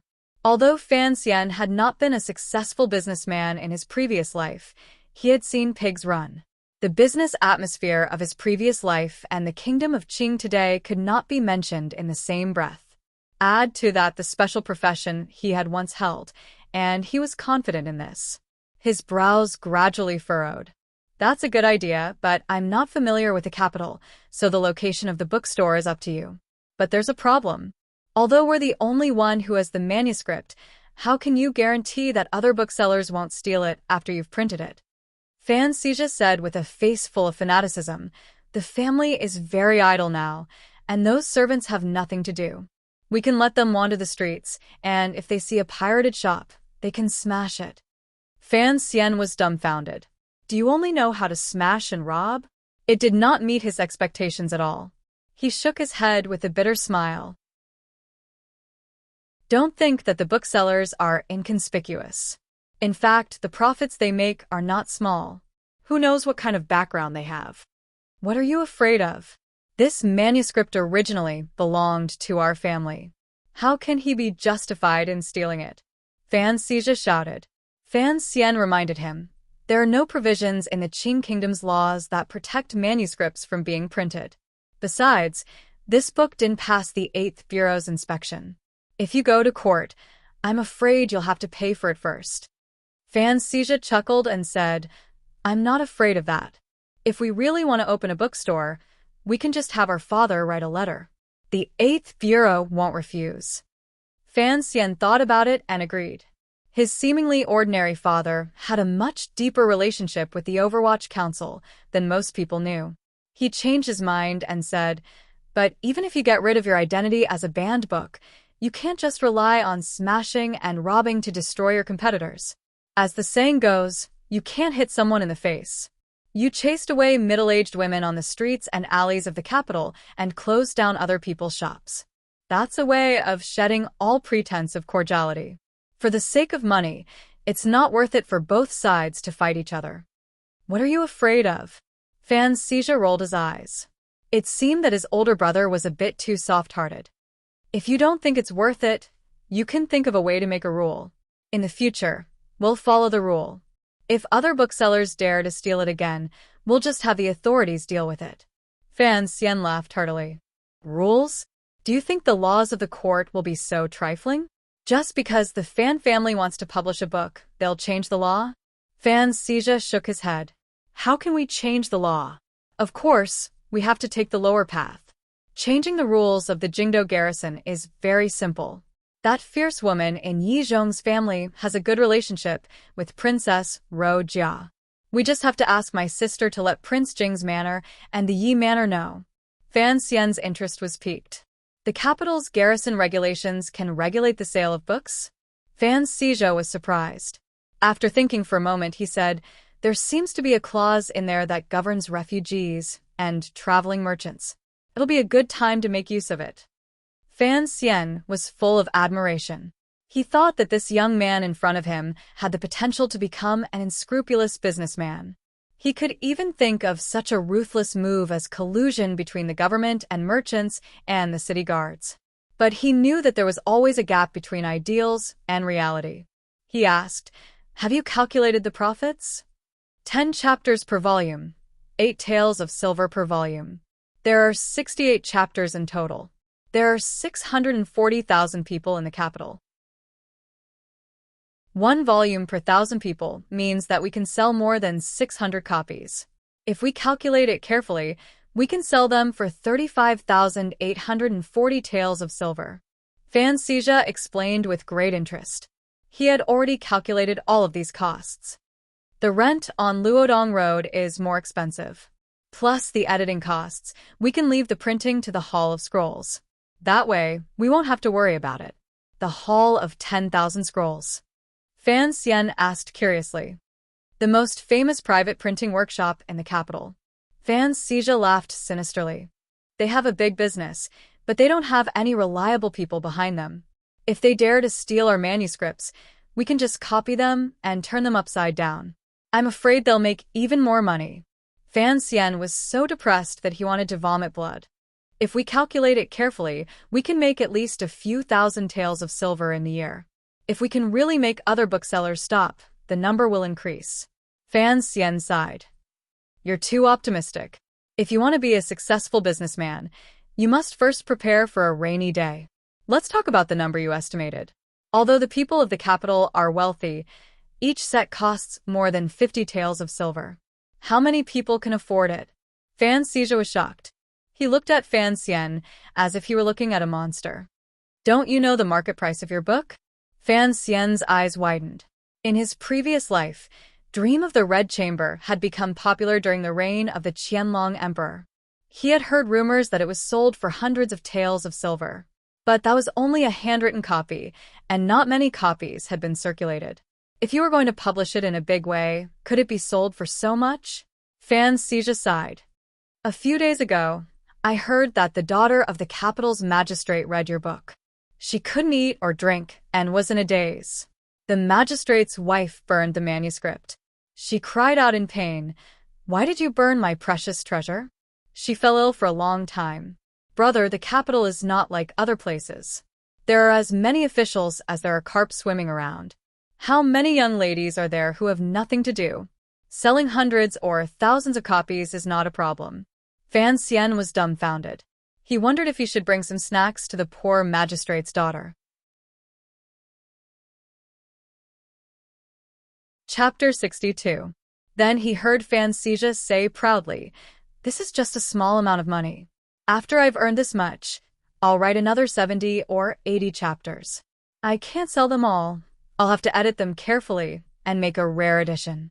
Then I'll auction them all off in private. Whoever wants to see the end first, whoever wants to see whether or not Miss Duo is married to Second Master Bao, will have to pay up first." Fan Xian twisted his ear and scolded him. "What does Miss Duo have to do with Second Master Bao? You've never even read a book and you want to sell it." Fan Sija felt wronged. "The one you bought on the street yesterday, I asked my sister to read it when I got home, but after reading a few dozen words, I felt it was boring, so I fell asleep." This young master of Fan Manor, who only cared about money, really didn't understand why the women in the capital were crazy about this tasteless book. "Fine, I won't argue with you about this," Fan Xian said helplessly. "But these things are complicated, and you're just a little kid who has to go to school. You don't have time for these things. Let's wait a few years." "A few years? The safflower would be cold by then," Fan Sija shrieked. "What else can we do? You're a son of Fan Manor, after all. If you really go into business, how can you hide it from Lady Lu and father? Be careful, or they'll tear your skin off." Fan Sija said painfully. "Yes, so I've decided to borrow a shopkeeper from Qingyu Hall, and I'll have to hide behind the scenes." Fan Xian was very surprised. Aside from being rude and unreasonable, this young man in front of him was also very talented in business. He had actually thought of becoming a professional manager. In his excitement, Fan Xian had inadvertently left out the words Qingyu Hall. Seeing that the boy had made up his mind, he sighed and took out the banknotes he had accumulated over the years, plus the money his sister had given him, and handed them over. He told him to take it slow and to first discuss things with the servants in the manor. It wasn't a good idea to feed those people without using them. Fan Xizha beamed and counted the money. He found that this brother of his had a lot of money, and with the money he had saved up, he should have enough for his first startup capital. Fan Xian didn't say anything else. He only carefully reminded him, if you want to use the connections of the upper class to suppress the good people of the lower class, other than relying on your father's name, you also have to promise other people some benefits. What are you talking about, big brother? Fan Xizha said fiercely. Of course we have to bribe them. If you become a high-ranking official in the future, there will be a day when they will spit it back out. Fan Xian almost fainted. He quickly pushed the door open and left. In the past, he had always felt that banknotes had a peculiar fragrance. Today, he realized that the stench of money really was overwhelming. It was noon, and the sun was blazing fiercely. The trees on both sides of the road drooped lifelessly, unable to provide any comfort or shelter to the pitiful pedestrians. Fan Xian picked up a bowl of sour plum soup by the side of the road and took small sips. He knew that drinking too quickly wouldn't quench his thirst, and his stomach wouldn't be able to take it. He listened to the sounds of cicadas in the trees next to him and was very puzzled. What month was it? Spring hadn't even passed yet, so why was summer already here? In the distance, the temple of Qing looked particularly solemn under the sun. It had dried up some of its original elegance, and its black, round eaves reflected the sunlight. The scene was very sacred. Today, the temple of Qing was more lively than yesterday. From time to time, people would go in to pray. Fan Xian was a little curious. Why had it been so quiet when he had gone yesterday?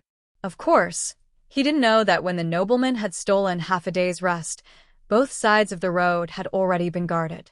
The reason he had been able to walk to the door and exchange blows with the master was all because of someone's secret indulgence. Wu Zhu had indeed indulged him, indulging him in drinking and fooling around.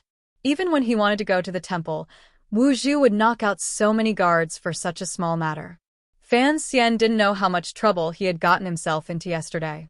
He was still sitting on the bench, drinking sour plum soup, and waiting for the girl with his legs crossed. In a room very close to the temple of Qing, the sunlight couldn't penetrate the room, so it was a little dark and cool. Gong Dian sat coldly on a chair, adjusting his internal energy so that he could enter into peak condition. Last night he had been on duty, but this morning he hadn't returned home. Instead, he had come to the temple of Qing. Because no matter how he thought about it, he felt that there was something strange about the appearance of that young man yesterday. All of his subordinates had been knocked out by a grandmaster at the same time. What was the connection between that and that young man entering the temple of Qing? For some reason, Gong Dian felt that the young man would definitely come here again today. Perhaps that mysterious master would also come here.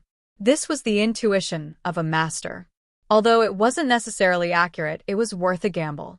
But that damned eunuch Hong didn't believe his judgment at all. He just kept investigating among the guards, so Fan Xian had to come alone. Gong Dian sat quietly in the room.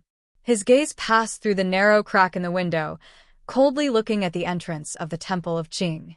Outside, Fan Xian finally couldn't stand the scorching sun anymore. He drank the soup in one gulp, undid the 2 buttons on his shirt, and walked toward the temple of Qing with his tongue out. Fan Xian's footsteps drew closer and closer to the temple of Qing. Gong Dian seemed to hear something and frowned slightly. Under the sky full of sunlight, Fan Xian's feet felt hot when they landed on the stone floor. He seemed to hate this feeling and pulled his feet back. Then, he fastened the buttons on his chest and turned around with a smile. He returned to the stall selling sour plum soup and asked for another bowl. He slowly drank it, then walked away from the temple of Qing with leisurely steps. It wasn't until he got into the waiting carriage at the end of the street that he exhaled and shouted, "Return to the manor quickly." Ting Zijing looked at him curiously and found that the young master's face was expressionless. Sitting in the carriage, Fan Xian turned his head and lifted the rear curtain to look in the direction of the temple of Qing. He frowned, not knowing why Wu Zhu had told him to leave, and even less knowing who was waiting for him there. Gong Dian's face was cold as he looked in front of him. When he heard the footsteps heading back, his eyes lit up and he prepared to stand up. Unexpectedly, he felt a gust of cold wind blowing from behind him, and his neck felt cold. It was late spring, and the weather was hot, but Gong Dian broke out in a cold sweat. His hands rested steadily on his knees. His fingernails were well manicured, and the simple but incomparably sharp knife rested 3 inches in front of his hands. But he didn't dare to draw it. He could feel that the person behind him was stronger and faster than him. Chapter 63. Gong Dian was recognized as one of the strongest fighters in the capital. He had experienced countless life and death situations in his life, but he had never imagined that he would meet such a powerful figure in the heavily guarded capital, next to the Temple of Qing. The aura of the person behind him was not very strong, but the feeling of being one with the environment was something that Gong Dian had only seen from his uncle. He and the commander of the capital's garrison were brothers, and his uncle was Yi Luyan, one of the 4 grandmasters in the world. From what he knew, he could not imagine that a grandmaster would disregard his identity and appear behind him like an assassin. The room was silent for a long time. The little finger on Gong Dian's left hand trembled slightly. He knew that he could no longer maintain this passive balance, and a cold light flashed in his eyes. Without any warning, the real qi in his body rushed out, and his whole body turned into a gray dragon. His left foot kicked backwards, and his right hand hooked. Clang! A clear sound rang out, and the blade cut through the air. It turned into a fearless slash and chopped behind him. With a muffled grunt, the slash hit nothing but air. The mysterious grandmaster from before had long disappeared. Gong Dian's inner strength was vigorous, and after his slash missed, he was unable to restrain his spirit. His chest felt as if it had been struck by lightning, and a hot current rushed up his body. 2 streaks of blood seeped out of his nostrils. Looking at the empty ground, there was no fear in Gong Dian's eyes, only a trace of confusion. The opponent clearly had the ability to easily assassinate him, so why did he leave in the end? In an instant, he thought of the youth from the day before, which was very similar to his own. He guessed that the grandmaster who had just appeared and disappeared might have some connection to his own school, and that was why he had been merciful. After resting for a while, he walked out of the small room with a somewhat dispirited expression, ready to return to the manor. Why did Wu Zhu not kill him? It was obvious that it was not because of Yi Liuyun's incense.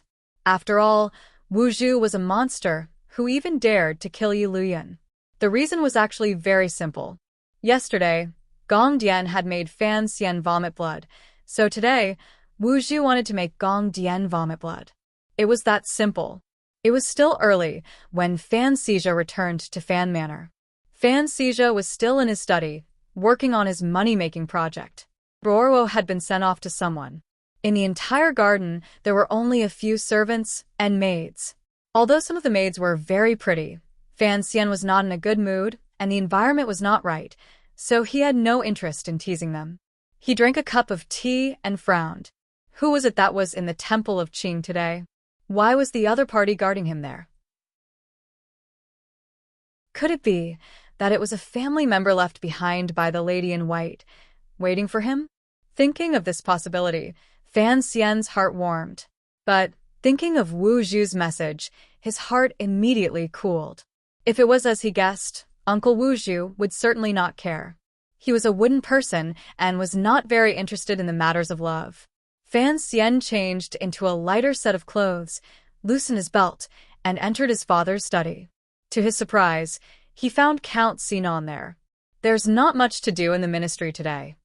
Fan Jing had his son sit down. You've been in the capital for a few days now. Don't be fooling around outside, all day. I already know about what happened in the restaurant yesterday. In the future, you should avoid these kinds of conflicts as much as possible. Don't be like that good-for-nothing brother of yours. Fan Xian laughed bitterly. He didn't want to explain any further. Suddenly, he thought of something and asked, Father, when can I go see Miss Lin? Fan Jing seemed surprised that the young man would make such a suggestion. When you're married, he said with a smile, you'll see her every day. Are you in a rush? Fan Xian pursed his lips into a smile. After marriage is after marriage. I don't want to go to the bridal chamber without knowing what my wife looks like. He thought for a moment, then smiled. I see my sister, that Yulinga, and Princess Rojia are often out. Is there anything wrong with keeping a distance between a man and a woman? A young man and a young woman seeing each other isn't too much. Fan Jing smiled. But you must know that Miss Lin's identity is rather special. Although her surname is Lin, she has little to do with the Prime Minister's manner. She grew up in the palace. For the sake of the royal family, and for the sake of the eldest princess, His Majesty took her in as his adopted daughter. She was given the title of princess, but this princess is different from Rojia. Fan Jing's voice was a little suppressed.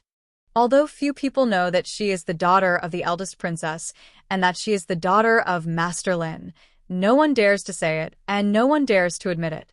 She lives in the palace for many years, and very few people see her. It was only at the beginning of the year that she moved out because of that incident and because of her poor health. Fan Xian sighed. I heard that she was in poor health, so I wanted to see her. Perhaps I could be of some help. Fan Jing frowned. You and Fei Jie have only been together for a year and a half. Do you dare to say that you are better than the imperial physicians?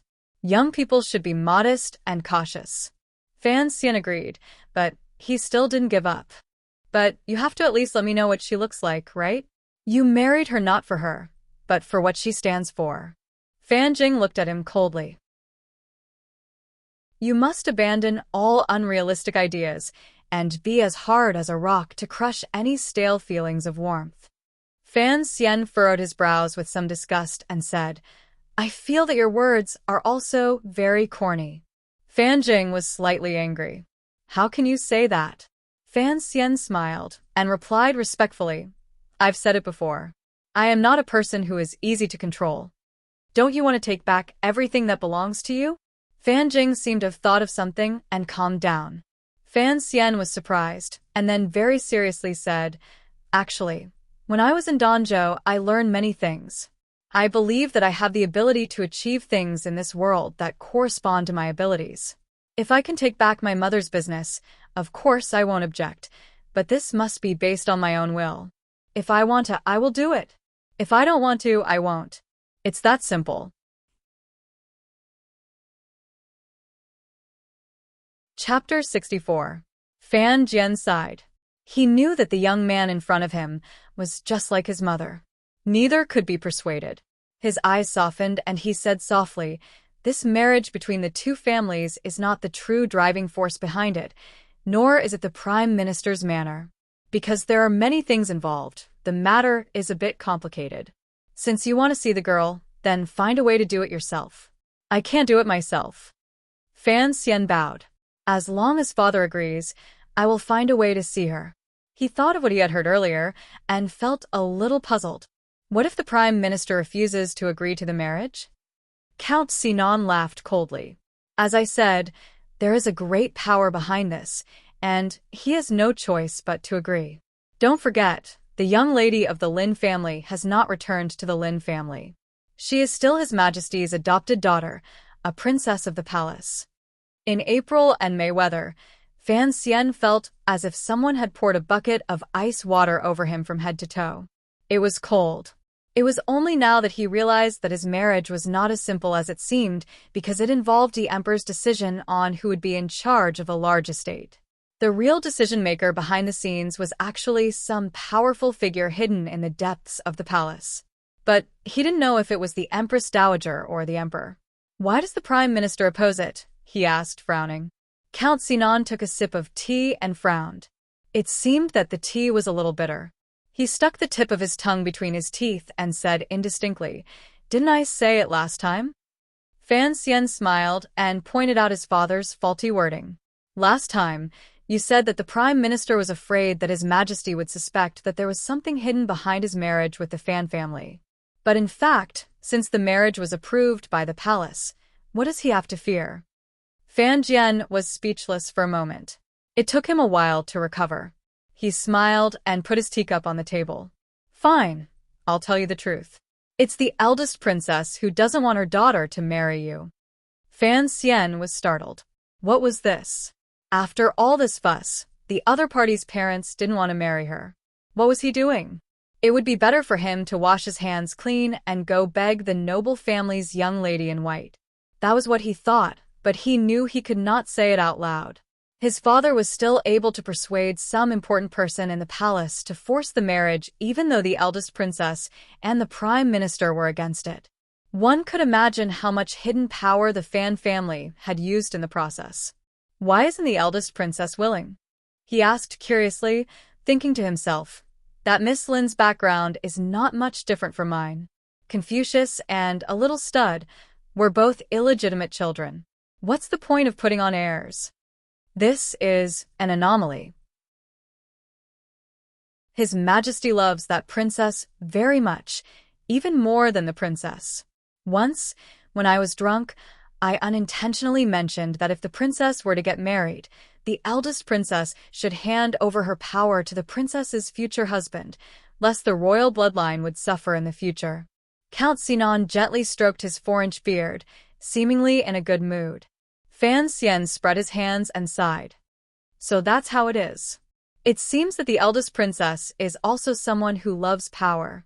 Back then, I don't know why she didn't marry the prime minister and raise children and grandchildren. Wouldn't that have been much happier? Count Sinan laughed coldly.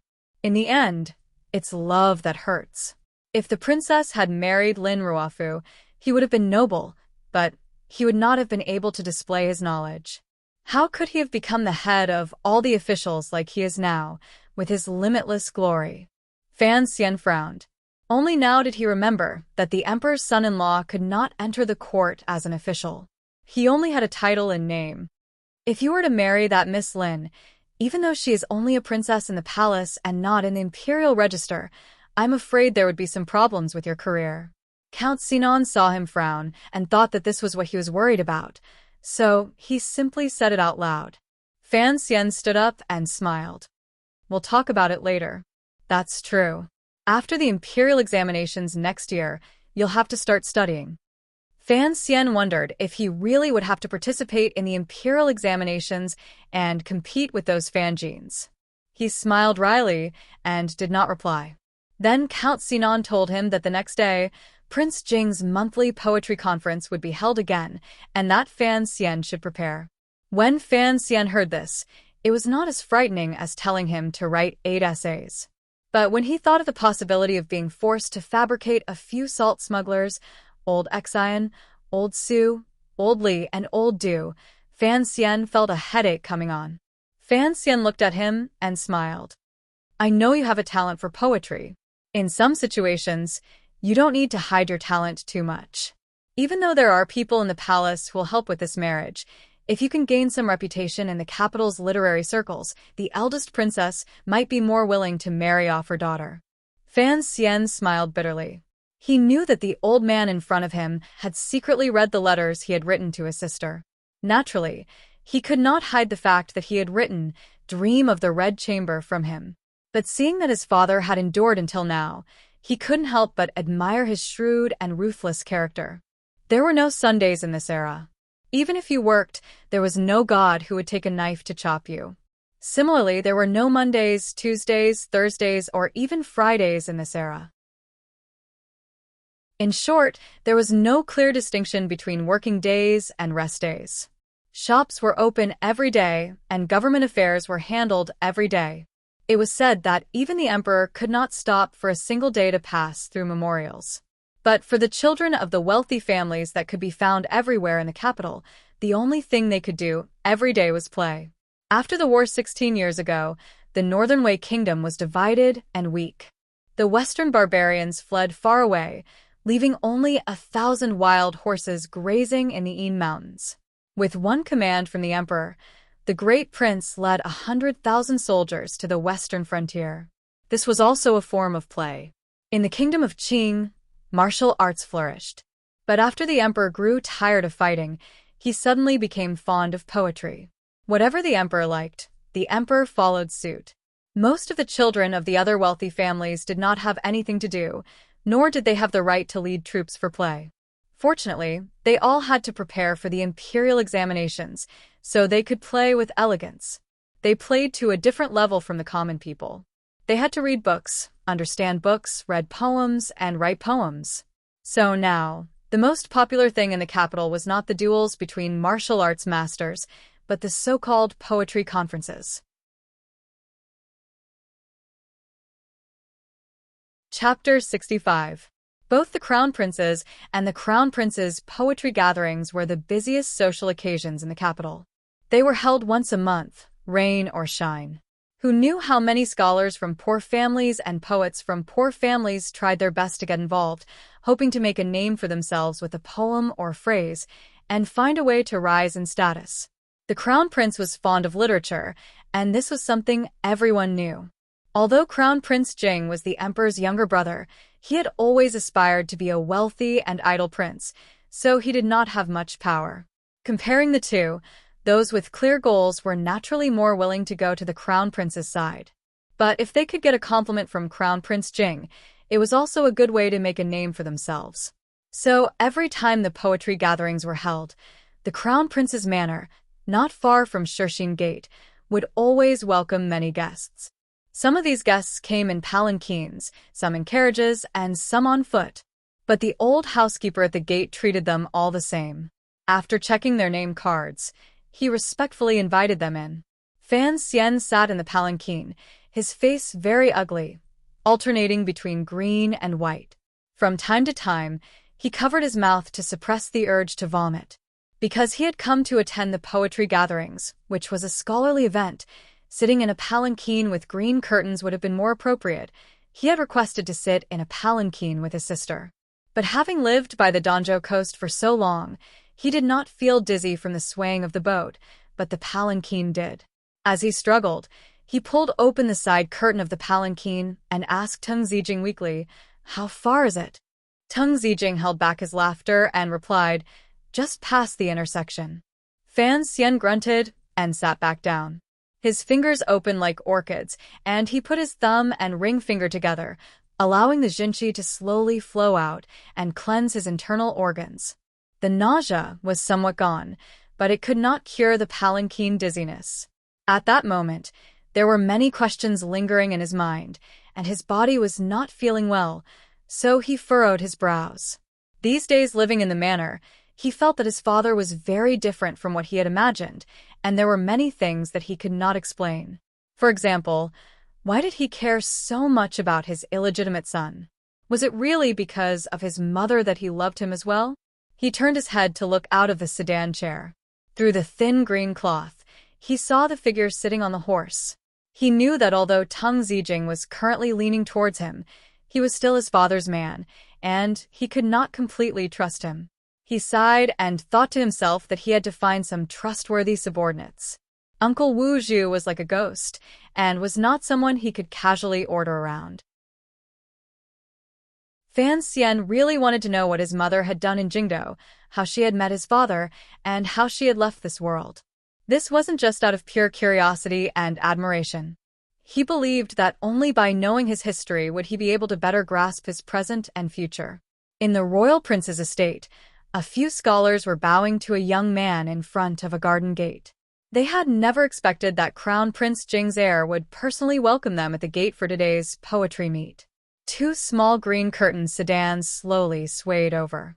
Crown Prince Jing somewhat impatiently cupped his hands at those fellows who were bowing to him, and then went forward to greet them. Only now did the scholars realize that they had misunderstood, but they did not dare to show any expression on their faces. They continued to smile proudly and elegantly cupped their hands in salute. Led by the housekeeper, they went to the back garden. The servants at the gate of the manor were curious as well. What kind of distinguished guest could make the Crown Prince personally come out to welcome them? When they saw the girl in the yellow dress step down from the first sedan chair, they realized that it was the young lady of Fan Manor. Not to mention the relationship between King Jing's manor and Fan Manor, considering the personal relationship between Princess Ro Jia and Miss Fan, it was inconvenient for a girl to show her face in public, so it was only right for her to be welcomed outside the garden. Sister Ruoruo. Crown Prince Jing's surname was Li, and his name was Hongcheng. In the capital, he had always been inseparable from places like brothels.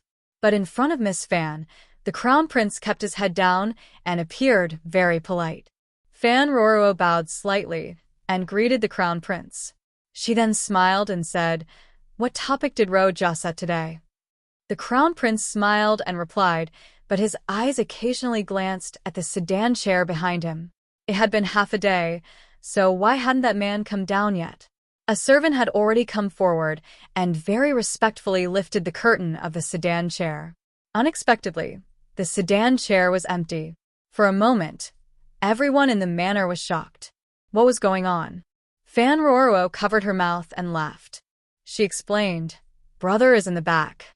As they spoke, they saw a young man of 16 or 17 rushing over from not far away, panting.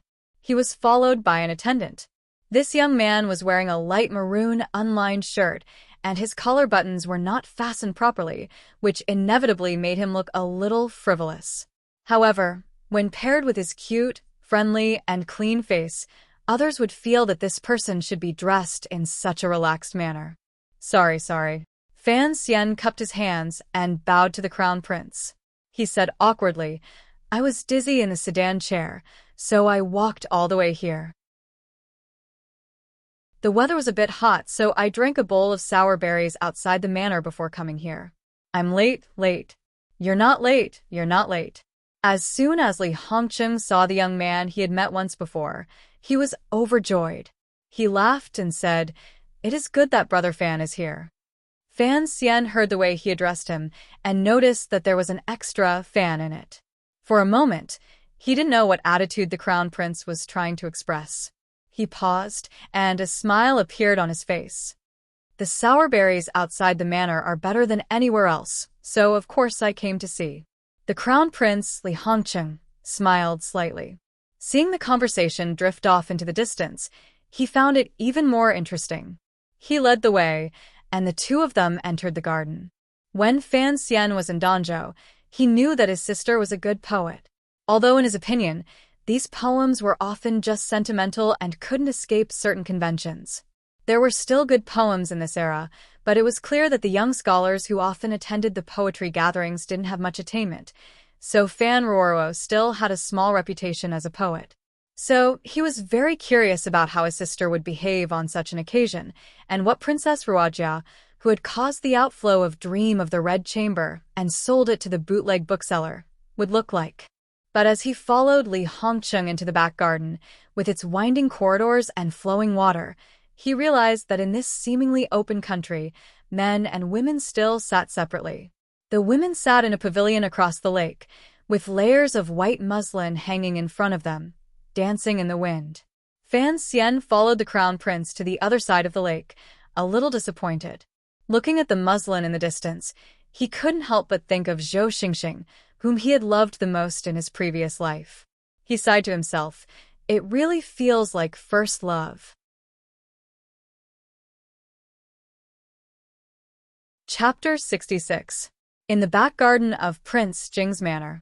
Remembering that the two families were familiar with each other, the crown prince asked Fan Xian to make himself at home and went to greet the other guests. After all, there were a few eye-catching people here today. Fan Xian did not know of the undercurrents beneath the calm surface. He walked casually, and among the seemingly scattered seats, he found an isolated spot that suited his temperament and sat down. Seeing that there was wine on the table, he very consciously poured a cup and took a sip. Fan Xian sighed in his heart and looked up at the sky. It was fortunate that the sun was not too hot today. Otherwise, he would not be able to see any beautiful women at this poetry gathering, and he would have to listen to sour poems. With the sun roasting him, he would become a vinegar-dried chicken.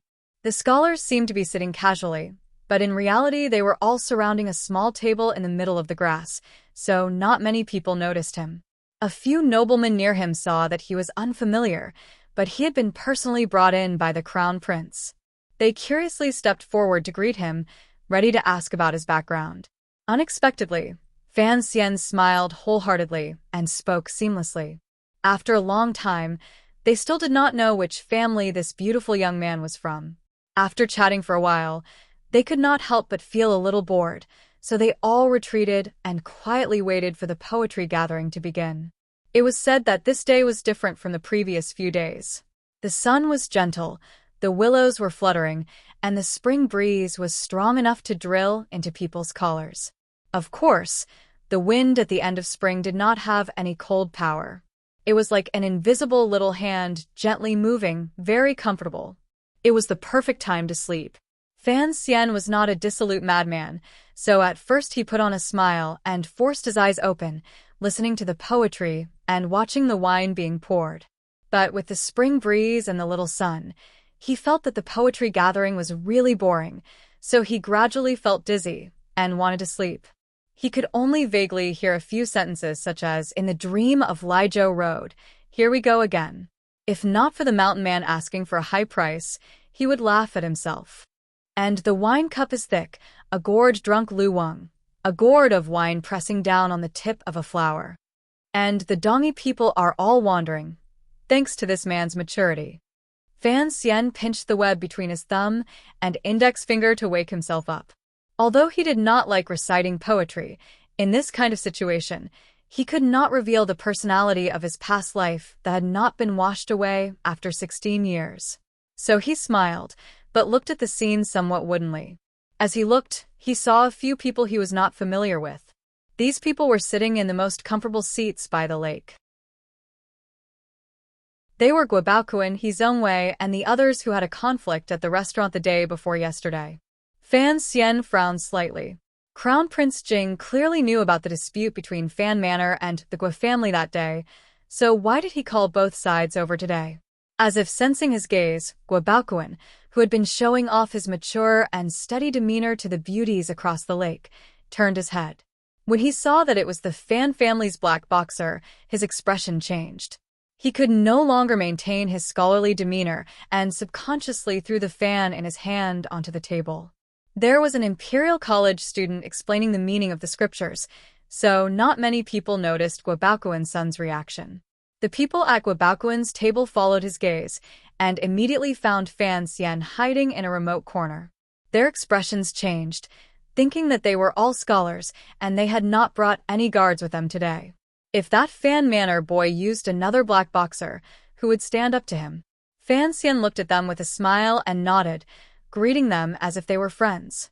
The people at the table discussed something in low voices, and a slightly gloomy smile gradually appeared on their faces.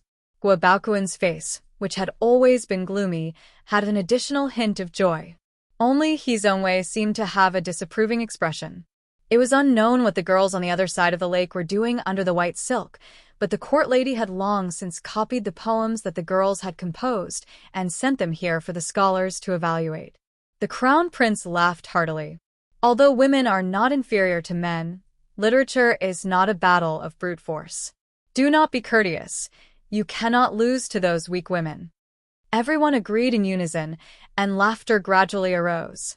Someone suggested using something as a topic to compose a poem, and then choosing the 3 best ones to match with the one on the other side of the lake.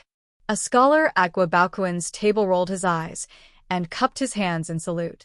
I am not talented. How about using the lake as a topic? Excellent. Today's blue waves are floating gold. Someone else suggested. Absolutely, look at the lake and the mountains.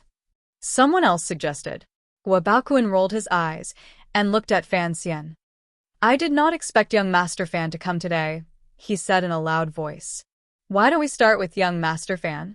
Fan Xian had come today on his father's orders, to show off in front of the people of the capital. Hearing that he was being asked to compose a poem, he smiled and shook his head. I do not have that ability. Everyone please. Seeing him concede, Guobaoquan increasingly felt that he really was an embroidered pillow. He laughed coldly. A few days ago, Brother Fan was talking big in Esher Tavern, looking down on all the scholars of the world. Today, I see that you are stingy with your advice. It seems that your standards are indeed very high. Hearing him say this, everyone present realized that there had long been animosity between the two sides and that he was using poetry to pick a fight. Most of the people in the manor were guests of King Jing's manor. Although they did not know who Fan Xian was, They saw that he seemed to be familiar with the crown prince, so some people guessed that he might be a descendant of the Fan clan. Few people guessed that he was the son of Count Sinon, Fan Jian. Seeing the people around him talking, Guobaoquan took a sip of tea and laughed darkly. Brother Fan is the one who recently entered the capital. Everyone should have heard of him. None of the people present were idiots. They immediately knew who Fan Xian was, and when they looked at him again, their gazes were filled with pity, disdain, and many other complicated emotions. Fan Xian's expression did not change.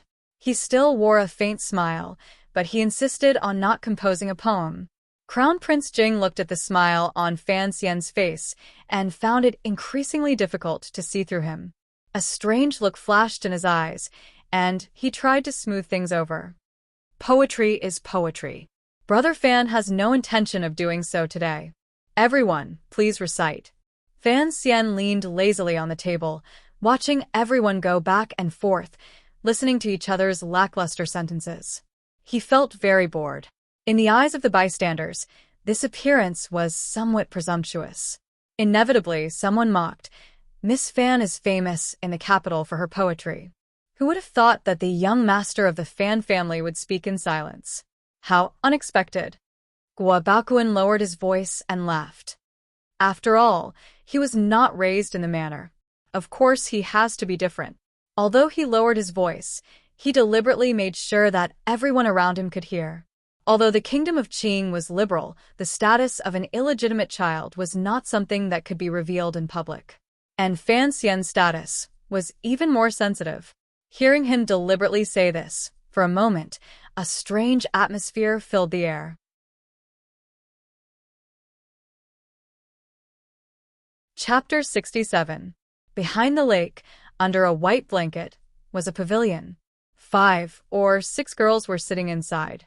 Some were eating fruit and looking across the lake, covering their mouths as they laughed. Others were frowning, holding brushes in their hands as they pondered something. Judging by their clothing, they were either rich or noble. They were probably the daughters of officials in the capital. One of them wore a light yellow, tight-fitting jacket. Her eyes were unusually bright, like the translucent jade of the Western Sea. It was Yi Linger, the only daughter of the capital garrison, whom Fan Xian had caught a glimpse of from afar outside the capital. Yi Linger's gaze swept across the lake. She turned her head to look at Fan Ruoruo. "Ruoruo, is that shameful child of yours here today?" Hearing this, Fan Ruoruo felt an inexplicable anger rise in her heart. She slammed the brush in her hand onto the table. "Yi Linger," she said lightly, "your mouth is like those knives and spears in your house. It's one thing to have a few sharp edges, but what kind of sauce shop did you come from today?" Hearing this, the girls in the pavilion all fell silent. No one had expected that the beautiful and gentle young lady of the Fan family would speak in such a manner. For some reason, Yi Linger hated the illegitimate son of the Fan family. That was why she had spoken so rudely earlier. Seeing the gentle young lady of the Fan family speak so harshly to her, she snorted. Anger rose in her heart, but she couldn't find the words to retort. Princess Ro Jia was grinding ink by Fan Ruoruo's side. Hearing the conversation between the two girls, she giggled and said innocently, "You two are usually very good friends. Why do you look like you've eaten sulfur today?" Princess Ro Jia was the youngest of the girls, and her status was the highest. Her temperament was also the most gentle, so when she spoke, the two girls in the atmosphere were unable to make a move. Yi Linger snorted. "Who knows what young lady Fan is like today?" Fan Ruoruo smiled slightly, suppressing her anger. Her long eyelashes fluttered. Although she was the daughter of an official, and Fan Ruoruo had always been known as a talented woman, she was still a young girl of 16. Who could hold back? She replied gently, "My words concern my elder brother. I dare not be rude." Yi Linger laughed coldly. "How am I rude? Could it be that the person who came with you today has already acknowledged his ancestry and entered the Fan clan's genealogy?" Fan Ruoruo was exceptionally intelligent. She knew why Yi Ling was venting her anger on her brother. She smiled coldly and didn't answer. She walked out of the pavilion, and for some reason, Yi Ling followed.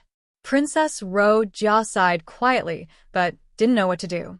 The women in the pavilion also didn't know who Yilinger was talking about. They also didn't know why the two of them were suddenly angry. They couldn't help but be confused. Outside the pavilion, the servant girls did not follow them. Fan Ruoro was much more direct with her words. Her face darkened as she said, "You are friends with Miss Lin. That is your business. She is not willing to marry my brother. That is her business. But if you speak rudely to my brother again, don't blame me for not caring about our past friendship." Yilinger wrinkled her nose beautifully and complained. "Yesterday, when you came to my manor, I told you that Chun'er doesn't want to marry your brother. I wanted you to go home and talk to him. Who would have thought that you would bring him to the prince's manor today? Don't think I don't know what your family is thinking. I'm afraid you want to use this opportunity to make a name for yourself at the poetry meet, so that—" She stopped talking and waved her sleeve angrily. Seeing her expression, Fan Ruoro sighed inwardly.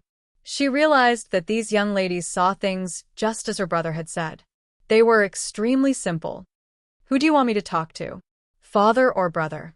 You know that for people like us, marriage is not something we can decide for ourselves." Yilinger bit her lip and spoke with a glimmer of hope. "Why don't you let your brother leave the capital?" Fan Ruoro frowned and looked at her. She realized that what Yilinger was saying was absurd and laughable.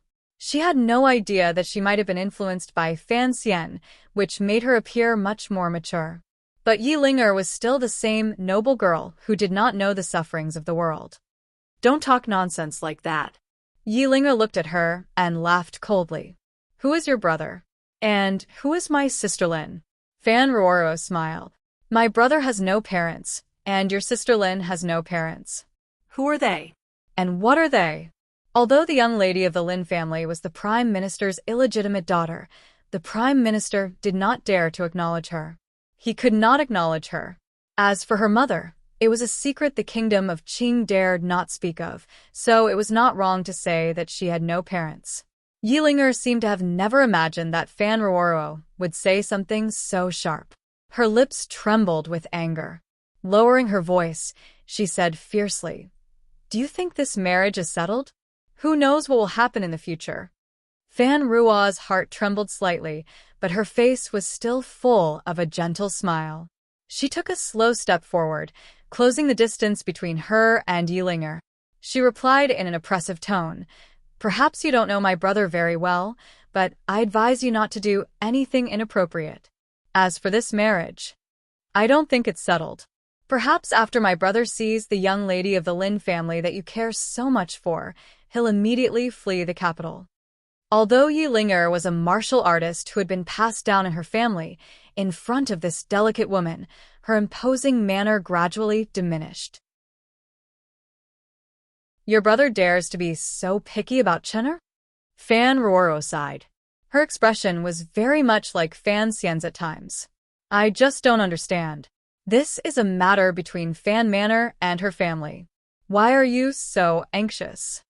Yilinger thought for a moment, then lowered her posture. "You know that Sister Lin's health is not very good. Since that's the case, why go against her wishes and marry someone she doesn't want to marry?" These words pierced Fan Ruoro's heart. What young girl did not want to fall in love? What young girl did not want to marry the person she wanted to marry? Putting herself in Fan Ruoro's shoes, Fan Ruoro knew that Miss Lin, who was powerless to control her own love, was indeed rather pitiful. But this matter should be decided by the adults first, and then by my brother's opinion. There's nothing I can do, Miss Yi. She smiled in response to this last sentence.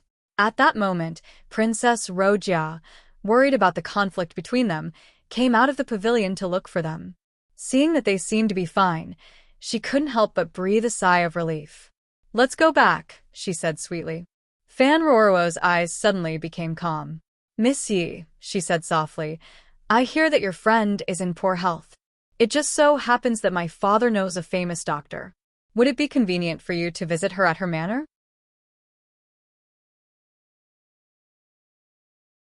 Chapter 68. Yilinger was the only daughter of Yi Zhong, the commander of the capital garrison.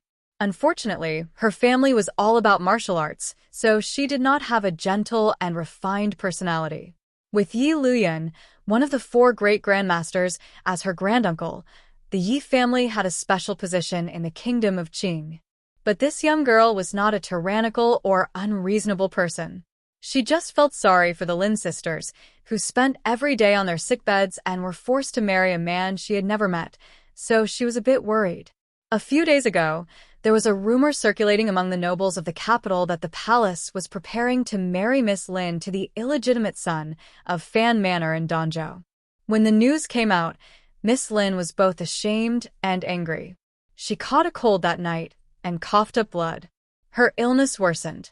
Yi Linga had been with her brother in Dingzhou, but when she heard the news, she rushed back to the capital. It was the scene Fan Xian had seen outside the city gates. A few days later, there was a rumor in the capital that the illegitimate son of Fan Manor had returned to the capital. Just like the young master of Fan Manor, Fan Xizha, he was a hedonistic hedonist. This news made Yi Ling even angrier. She had gone to see Miss Lin the day before and found that she was slightly embarrassed. After questioning her, she guessed that Miss Lin had someone in mind, even though she did not get anything out of her. She couldn't bear to see her sisters sad, so she asked her father to plead with the palace to break off the marriage. Who would have guessed that her father would be so angry?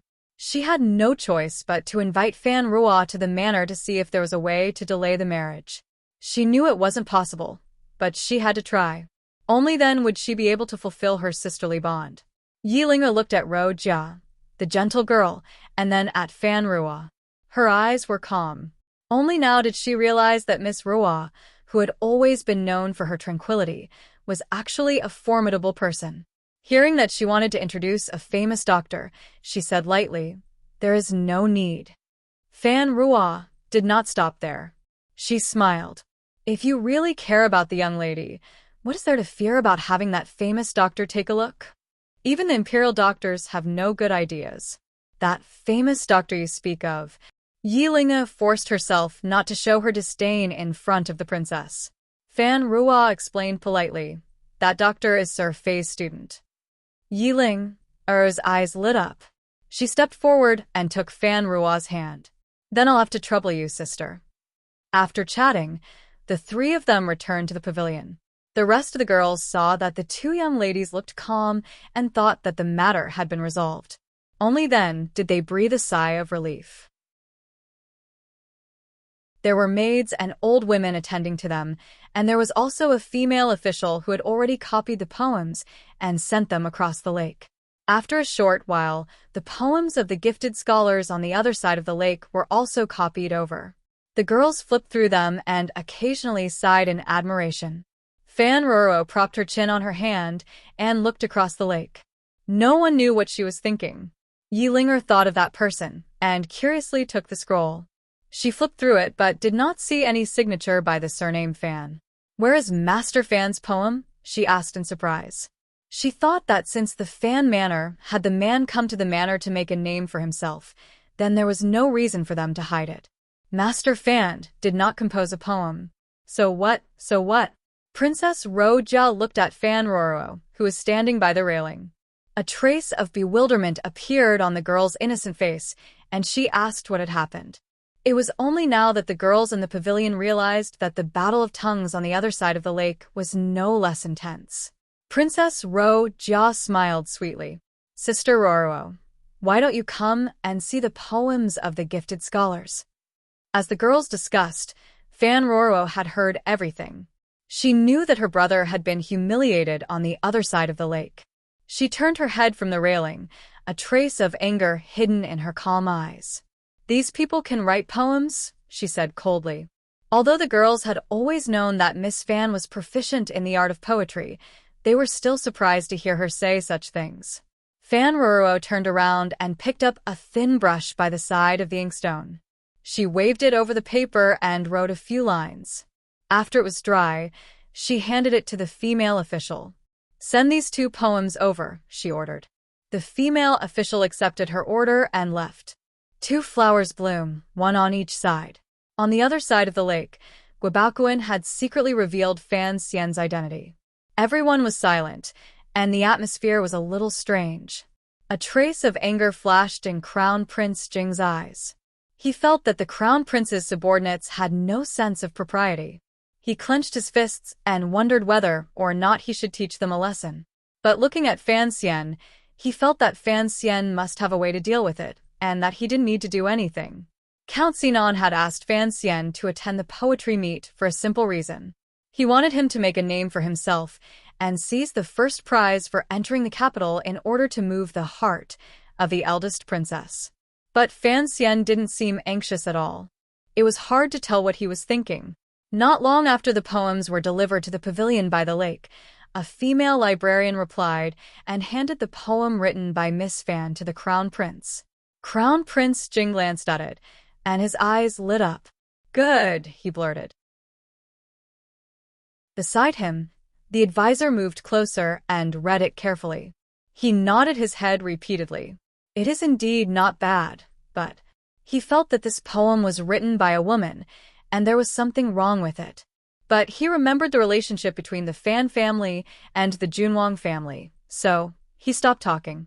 Everyone was curious and gathered around to see the words written on the paper in small, elegant characters. The lake in August is level, and the emptiness is blurry.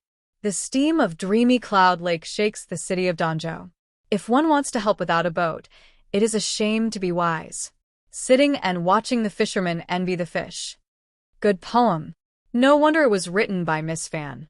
He Zhongwei was among them, and his voice of praise was particularly loud, as if it could reach the other side of the lake.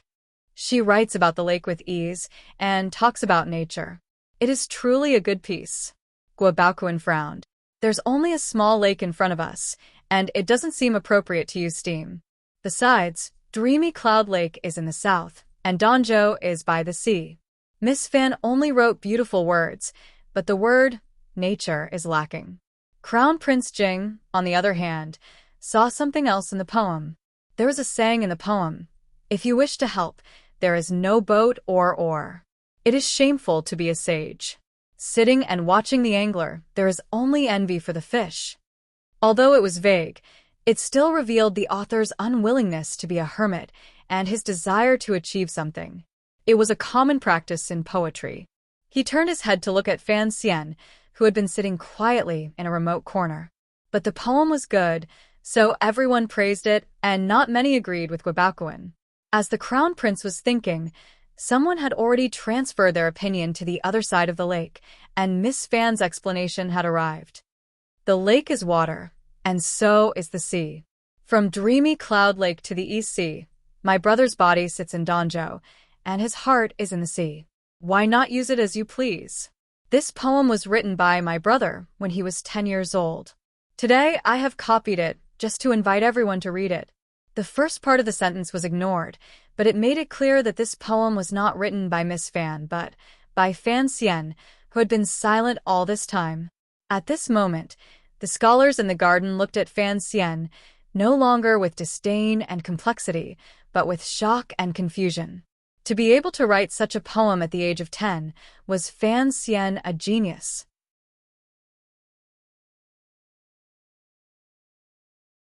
Chapter 69. Whoosh, whoosh, whoosh, whoosh. Countless gazes fell upon Fan Xian. He smiled shyly and cupped his hands in salute. He did not put on a flowery headscarf and pretend to be an artist. After all, he was Fan Xian, not Fan Wei. Seeing him like this, the Crown Prince almost laughed. He did not believe what Miss Fan had said. A 10-year-old might be able to write a good poem, but such a careful and measured tribute poem was unlikely. He guessed that Fan Xian had written it the night before and had Roro bring it out on purpose, so that he could shock the world at the poetry conference. He did not dislike this. On the contrary, he found it interesting that someone as carefree as Fan Xian could write such a poem. Fan Xian did not know what the Crown Prince was thinking.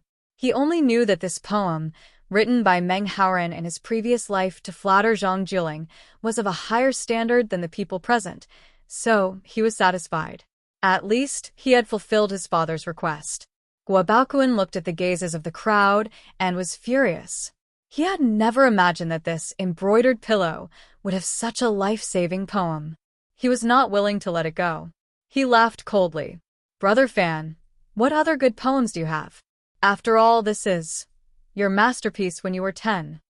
It was clear from his words that he did not believe that the poem was written by himself. Fan Xian sighed in his heart. Why did people always like to force him to do such things? When it came to composing poems, who in this world could be his match?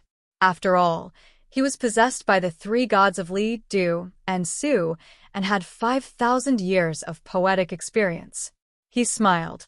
I never write essays with a topic. Guobaoquan looked at his fearless appearance and gritted his teeth. Then please, Brother Fan, write as you please. Let the scholars of the capital see. Fan Xian frowned and looked coldly at the annoying fellow. He threw down a poem, got up, and left the garden. Led by the servants of the manor, he went to the latrine. As soon as the poem was spoken, the whole garden was shocked. It was like falling flowers and flowing water, sweeping away an army of 1,000. After a round of applause, the crowd was still savoring the taste. Guobaoquan's face was green and white, and he did not know what to say. At this moment, the crown prince no longer cared about how to hold the fan in his hand so that he would not fall for Fan Xian's criticism of his strength of character. With a snap, he closed the fan and recited, The wind is strong, the apes howl mournfully, the white birds fly back on the clear sand. Boundless trees rustled down, and an endless river surged forth. 10,000 miles of sorrowful autumn is often a guest, 100 years of illness alone on the stage. Hardship and bitterness hate the thick frost on the temples, dejected and destitute the wine cup. Sorrowful, clear, boundless, endless, 10,000 miles, autumn, guests 100 years, illness, loneliness, the sorrow of eternity, all in a cup of muddy wine. Good poem, good poem, the crown prince exclaimed in admiration.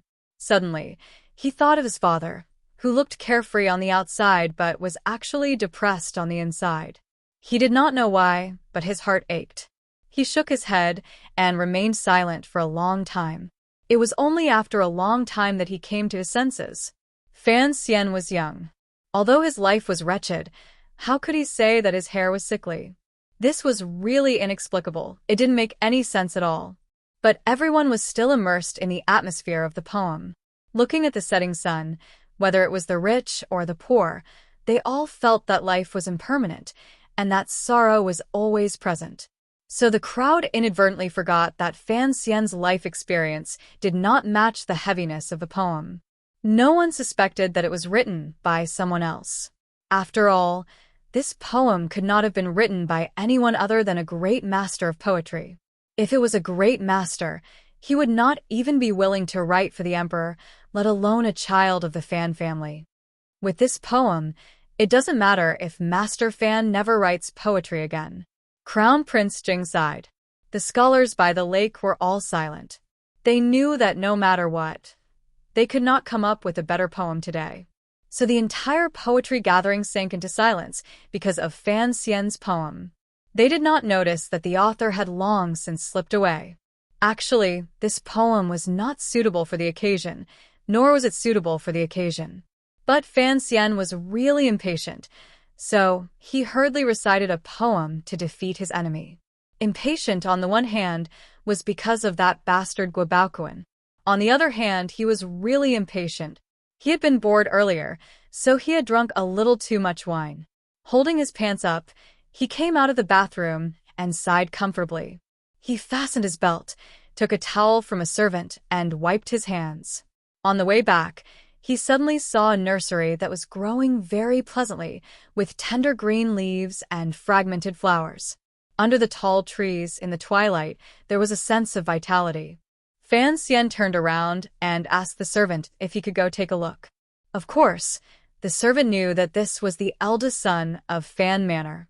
Miss Fan and young Master Xija had always walked around the manor as they pleased, so naturally they would not say no. They respectfully replied, "No problem." Fan Xian was a little happy. He sent the servant away and walked into the nursery himself. He casually looked around and found that this garden did not have the exotic flowers and plants that rich families liked. Instead, there were many plants that he did not know the names of. They all looked very crude and were probably wild vegetables or crops. He was a little curious. This King Jing's home was really different, to have grown so many things. Walking casually in the garden, the sky was actually still very bright, but there were trees overhead, so it seemed more secluded. You could hear the cheerful chirping of birds returning to their nests above your head. Surrounded by green, it was very comfortable. Fan Xian was very happy to be rid of that boring poetry gathering. He hummed a little tune as he walked deeper into the garden. As he walked, he smiled and thought to himself, I won't be like Duan Yu and meet a fairy sister, will I? Who are you? A person stood up from among the plants and looked at Fan Xian curiously. Fan Xian was shocked. Even with his hearing, he had only noticed this person when he was so close. If this person was an assassin, then he was doomed. Only then did he realize that after entering the capital, he had become much less vigilant. He looked at the person in front of him and laughed at himself. Of course, this person could not be Wang Yuyan, nor could it be the white-clothed woman that he could not forget. It was a gardener in his 40s or 50s. He held a hoe at his hand and had a mud basket at his feet. His face was fair, but there was a slight panic in his eyes. He must have seen Fan Xian's clothes and was a little afraid. Fan Xian smiled slightly and bowed to the gardener. I must have startled you. I am a guest of the prince's manor and happened to pass by. I saw that the garden was well kept, so I decided to take a look around. The old gardener wiped his hands on his clothes, as if he did not know how to greet him. Hearing Fan Xian praise the garden, he laughed in a simple and honest manner. You're tuning in to the Dreamy Chapters YouTube channel. We're so grateful for your support, and don't forget to subscribe to join us on this incredible journey through captivating stories. Your generosity through donations truly makes a world of difference, as it's the primary source of revenue that allows me to expand and enhance this channel for you. Thank you from the bottom of my heart for being a part of this adventure.